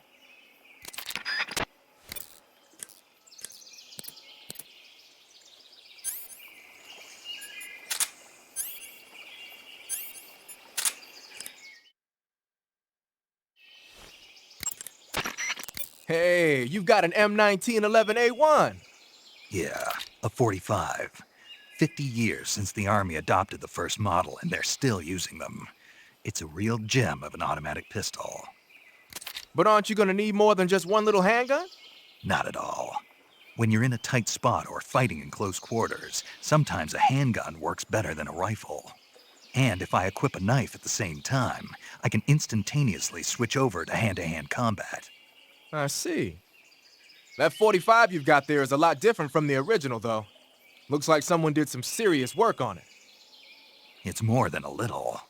First of all, the feeding ramp is polished to a mirror sheen. It's not going to have any feeding problems. The slide's been replaced with a reinforced version, and it meshes perfectly with the frame. The frame itself has been iron welded and scraped down multiple times for maximum precision. The front strap part of the frame has been checkered to make it dig into the hand. That prevents any slipping. The sight system's original too. It's a 3-dot type. It's got an enlarged front sight, giving it superior target sighting capability. The regular hammer's been replaced with a ring hammer. That enhances the cocking control and increases the hammer down speed. They also reworked the grip safety to accommodate the ring hammer. Looks like they eliminated it altogether. This is a tool for pros. The thumb safety and the slide stop are extended to allow for more precise handling. The base of the trigger guard is whittled down so you can use a high grip. And the trigger itself is a long type for easy finger access. The trigger pull is about 3.5 pounds. That's about 1.5 pounds lighter than normal. The magazine well has been widened to make it easier to put in a new magazine. The magazine catch button has been cut down low to make it harder to hit it by mistake. The mainspring housing has been changed to a flat type to increase grip, and it's even been fitted with stepping so it doesn't slip from the recoil when firing. On top of that, they added cocking serrations to the front part of the slide. That lets you load and eject cartridges faster in an emergency. Whoever did this is a professional. No question, this thing could shoot a one-hole at 25 yards in a machine rest. Well, I'll be damned. That's some gun. Yeah, I've never used a weapon this fine in my life.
I see you've caught a a milk snake.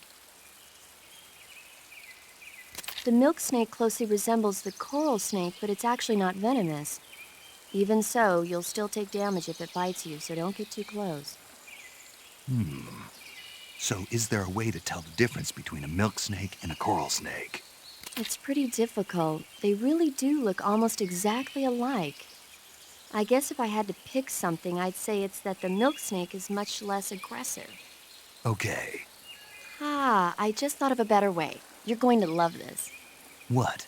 Eat it. Eat it? Yeah. The guide says milk snakes don't taste very good. Is that right? But if I've already caught and eaten it, what does it matter which kind of snake it was? It doesn't, does it? Shoot, I thought I had a good idea.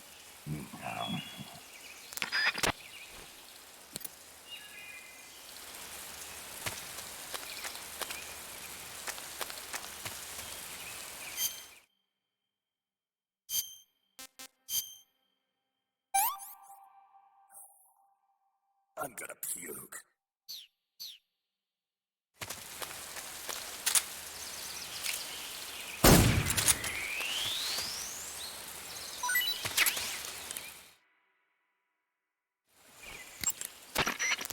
Wow, you caught a coral snake. The coral snake is a venomous snake that originally hails from the Americas. Its venom is a very potent neurotoxin, so don't let it bite you. If you do get bitten, go into the survival viewer right away and use Cure to neutralize the poison with a serum injection. The colorful red and black patterns on the coral snake are a warning sign. Apparently, the bright flashy colors and pattern let other animals know that it carries a deadly poison that keeps them from attacking. There are many animals that mimic the colors of known poisonous animals as a defense. See, by mimicking other poisonous creatures, they increase their chances of survival. There is another non-poisonous snake called the milk snake that borrows its coloring from the coral snake. Uh-huh. You're not even listening, are you? No. Okay, we'll talk about something you're interested in then. The taste? Yes. It says here that coral snakes are pretty good in a snaky kind of way. A snaky kind of way, huh?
Hey, this works.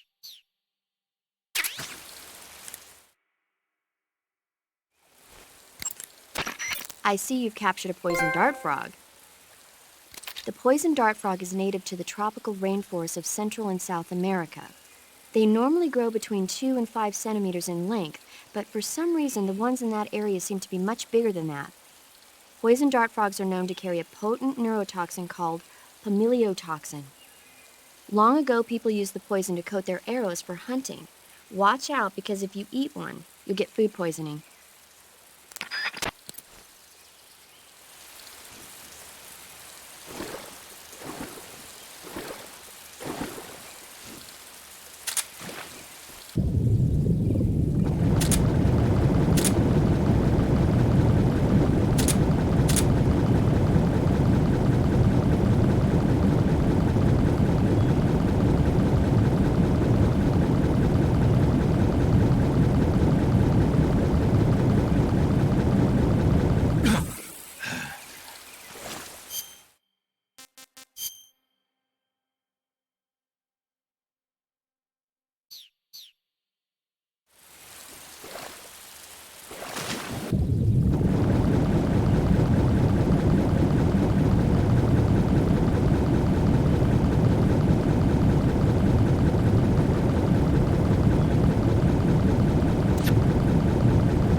Snake, are you there?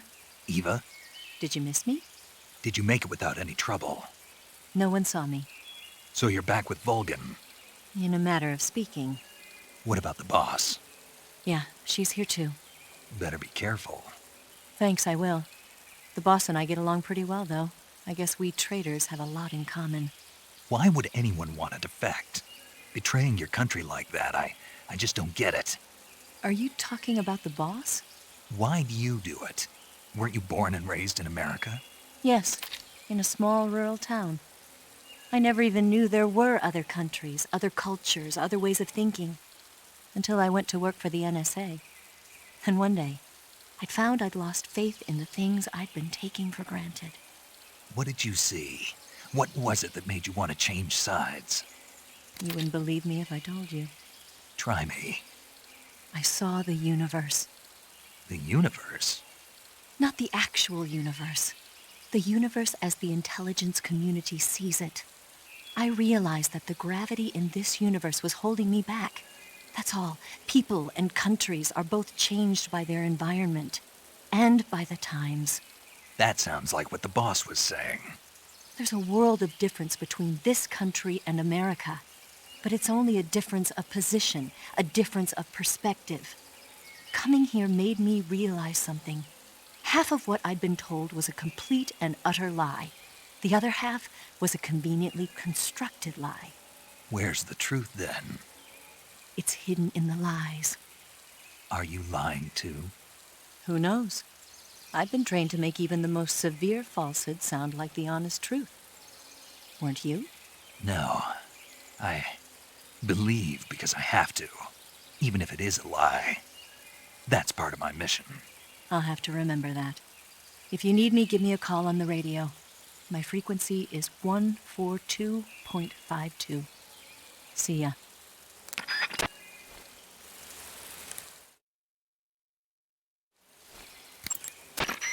That area is known as Chorny Prud.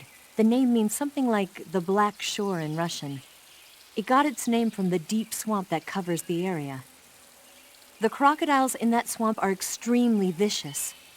Apparently, they've already chewed up a bunch of soldiers out on patrol. Now no one even dares to go near the swamp. They said that most of the soldiers who were killed were attacked from behind while they were in the water. You be careful out there.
Not so great.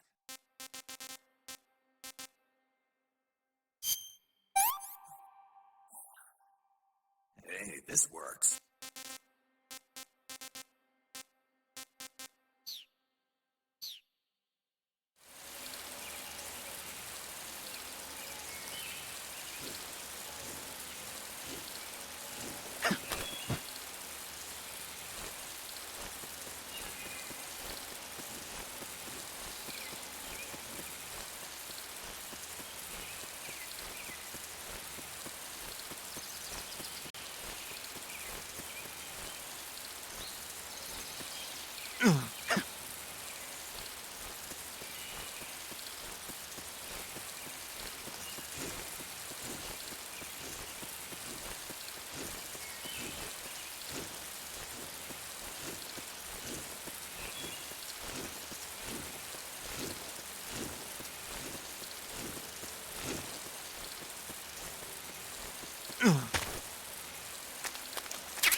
A cap shaped like a crocodile head, you say?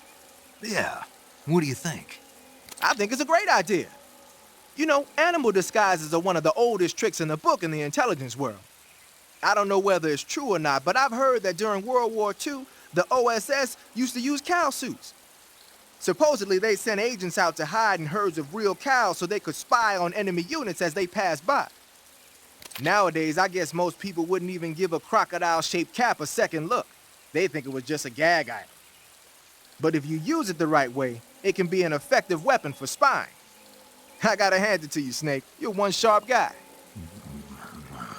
You okay, Snake? Now forget it. Huh?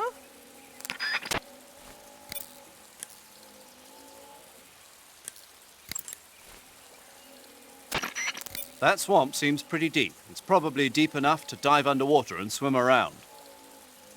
Press the crawl button when you're swimming on the surface to dive underwater. The controls when you're underwater are quite different from when you're on land. The left stick controls the direction you're facing. Press up, down, left or right to turn in that direction. Press the CQC button or the crawl button to move forward.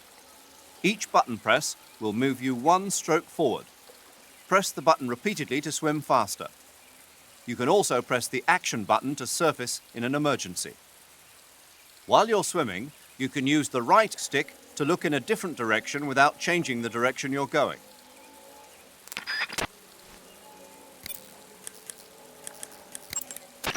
Snake, be careful. That area is inhabited by coral snakes. Snake, what are you... How does it look? It looks cool. Huh? It looks cool on you. It does? Yeah. I don't think cool is the right word. Why? What's wrong with it? What's wrong? Don't you think it looks silly? Doesn't it make you laugh? Aren't you going to ask me what the hell I was thinking? No. Oh. I think it really does look good. It reminds me of the alligator people. Oh, the... what? The Alligator People. It's a science fiction movie. You've never heard of it? No. Oh, well, you should see it sometime.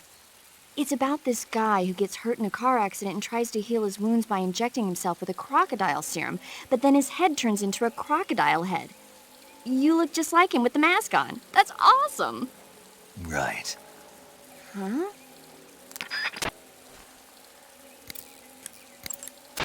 Snake, you'll be helpless if a crocodile attacks you in the water. You can't see behind you when you're swimming, so if you're in a crocodile-infested swamp, keep an eye on your six. Also, by using your sensors, you should be able to detect crocodiles before they get too close.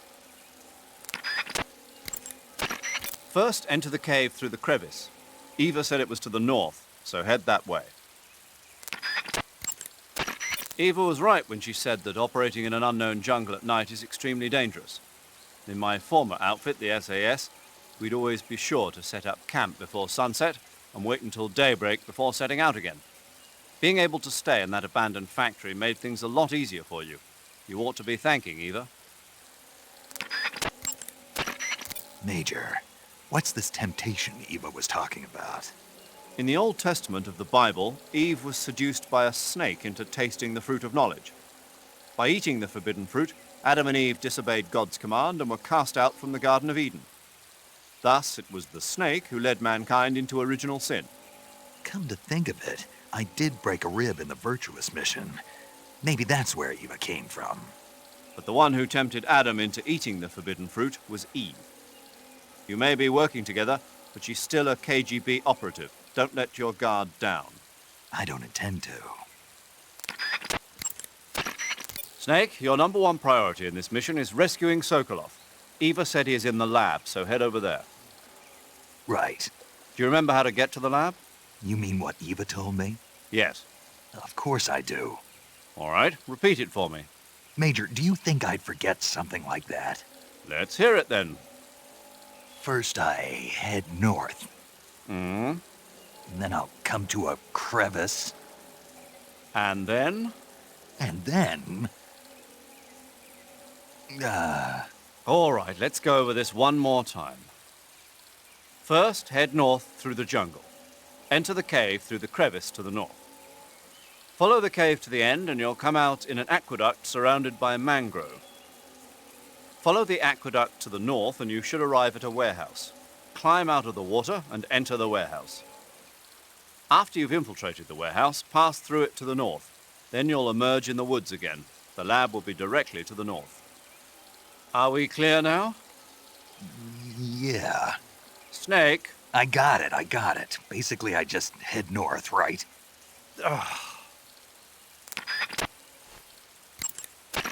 Snake, I heard you got a scientist disguise from Eva.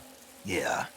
Go to uniform on the camouflage screen and choose scientist to disguise yourself as a scientist. Scientist, huh? But it won't do you any good to go around the jungle wearing a scientist disguise. No one would be that stupid. You're right. No one would think of going around the jungle in a scientist disguise. If they did, they'd have to be a fool. More than a fool. A complete dumbass. Don't you think so, Snake? Yeah. Major, tell me a little bit more about the space race. In 1957, the Soviet Union succeeded in launching their first artificial satellite, Sputnik, into orbit. Having been beaten to the chase by the Soviets, the US government accelerated its own space program in an effort to catch up. The following year, the space development programs of the various service branches were united to form the National Aeronautics and Space Administration, or NASA. That same year, the Mercury program was launched with the goal of putting a man into space. 7 candidates were chosen from the military as the first astronauts. These were the men with the right stuff. But as you know, it was a Soviet cosmonaut, Yuri Gagarin, who made the first successful manned spaceflight 3 years ago. NASA's first successful ballistic flight came 1 month after Gagarin's mission, with the Freedom 7 carrying Alan Shepard into space.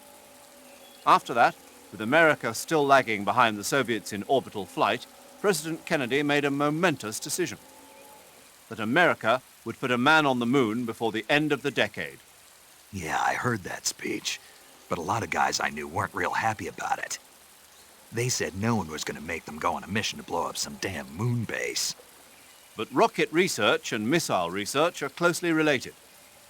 Imagine, if you will, a Soviet Union able to send wave after wave of nuclear missiles raining down on Washington from a base on the surface of the moon.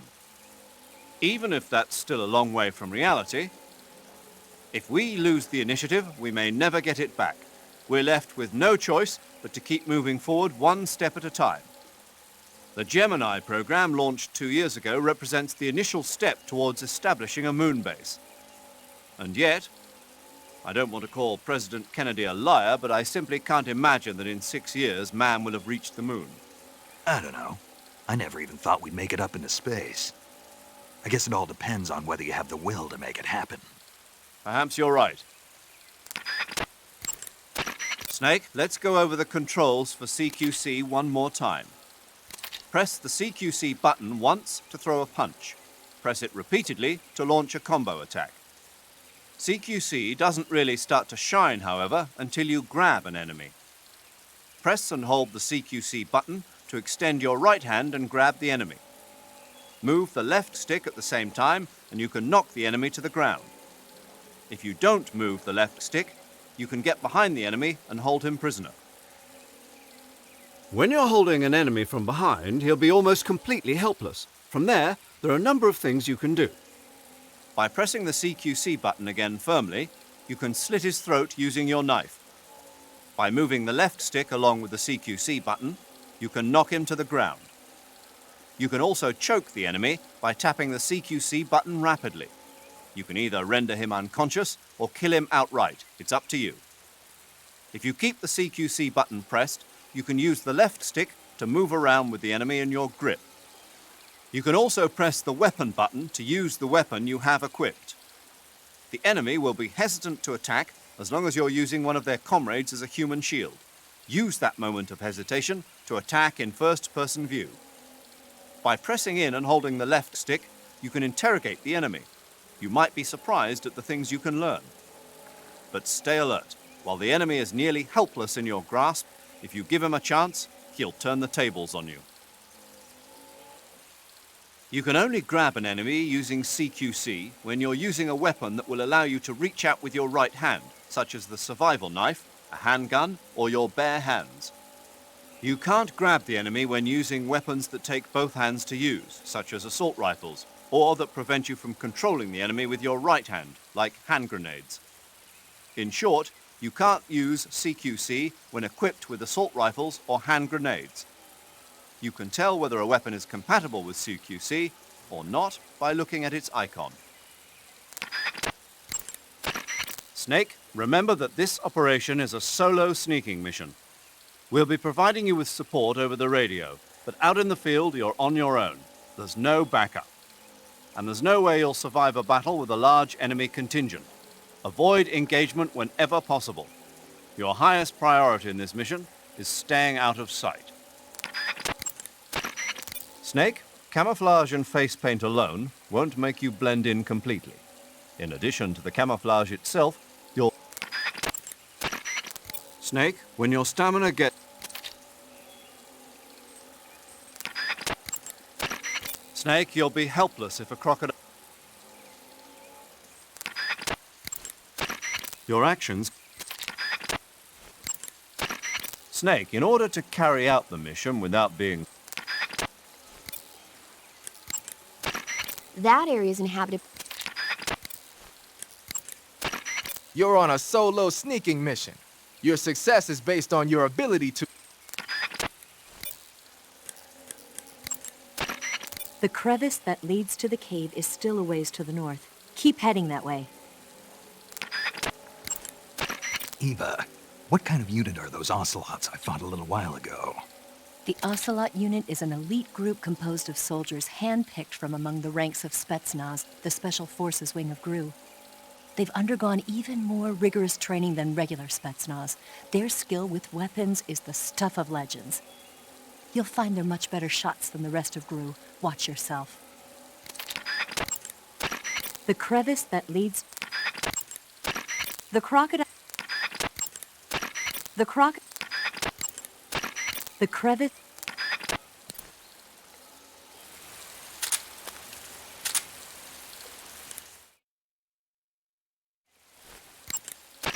The crocodile... Eva, where are you now? I told you, didn't I? I'm right near the Colonel. Pretty weak answer, if you ask me. I suppose you're right. Eva.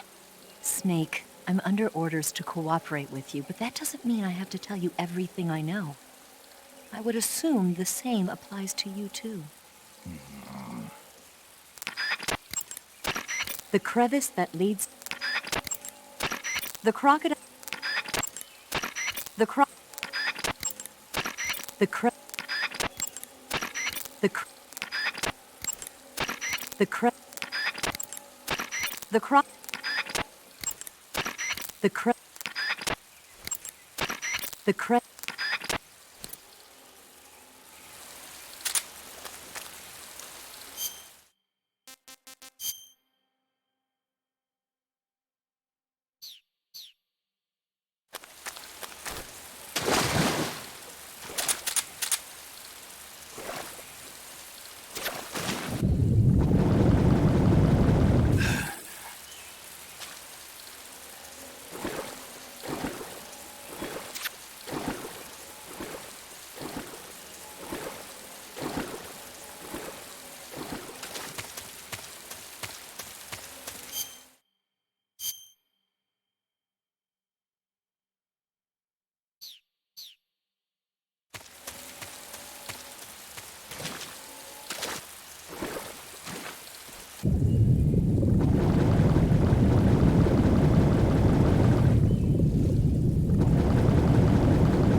Snake, be careful. I might not have told you this yet, but that swamp is rigged with traps. Tell me about it. So you know already. Yeah. Well, then you're all set.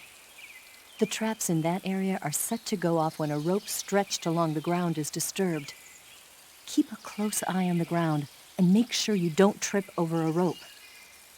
I mean, far be it from me to call you an idiot who can't avoid even the simplest of traps, but you know... What's the matter? Nothing. Never mind.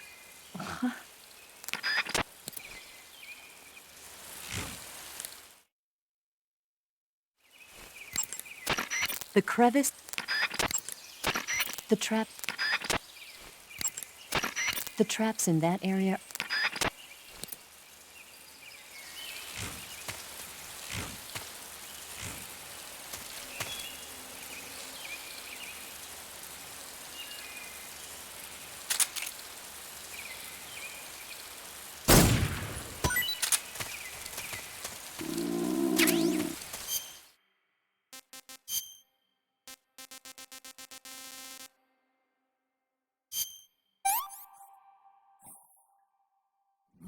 Delicious.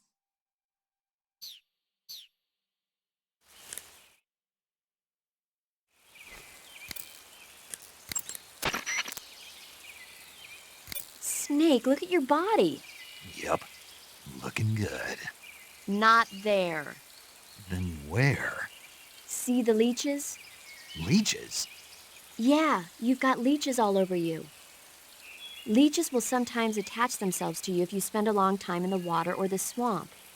When you've got leeches on you, they'll suck your blood, causing you to lose stamina. You should get rid of them as soon as possible. To get rid of leeches, go into Cure in the survival viewer and press your cigar into them. Or, if you use the insecticidal bug juice ahead of time, the leeches won't bother you as long as the bug juice is in effect.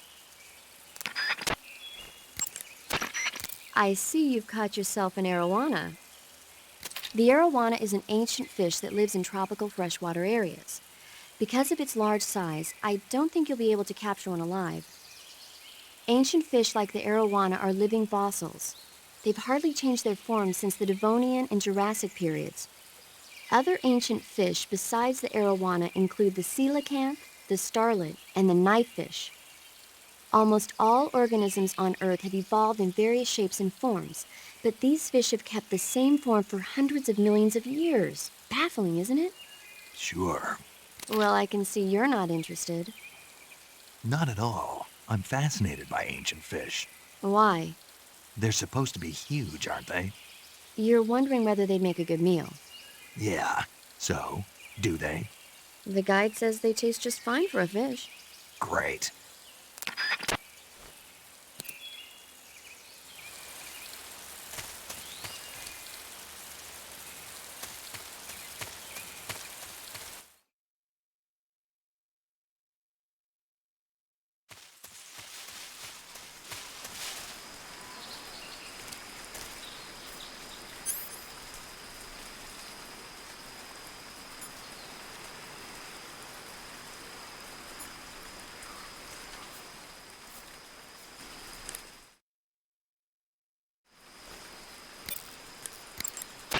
You want to save? Hold on a sec.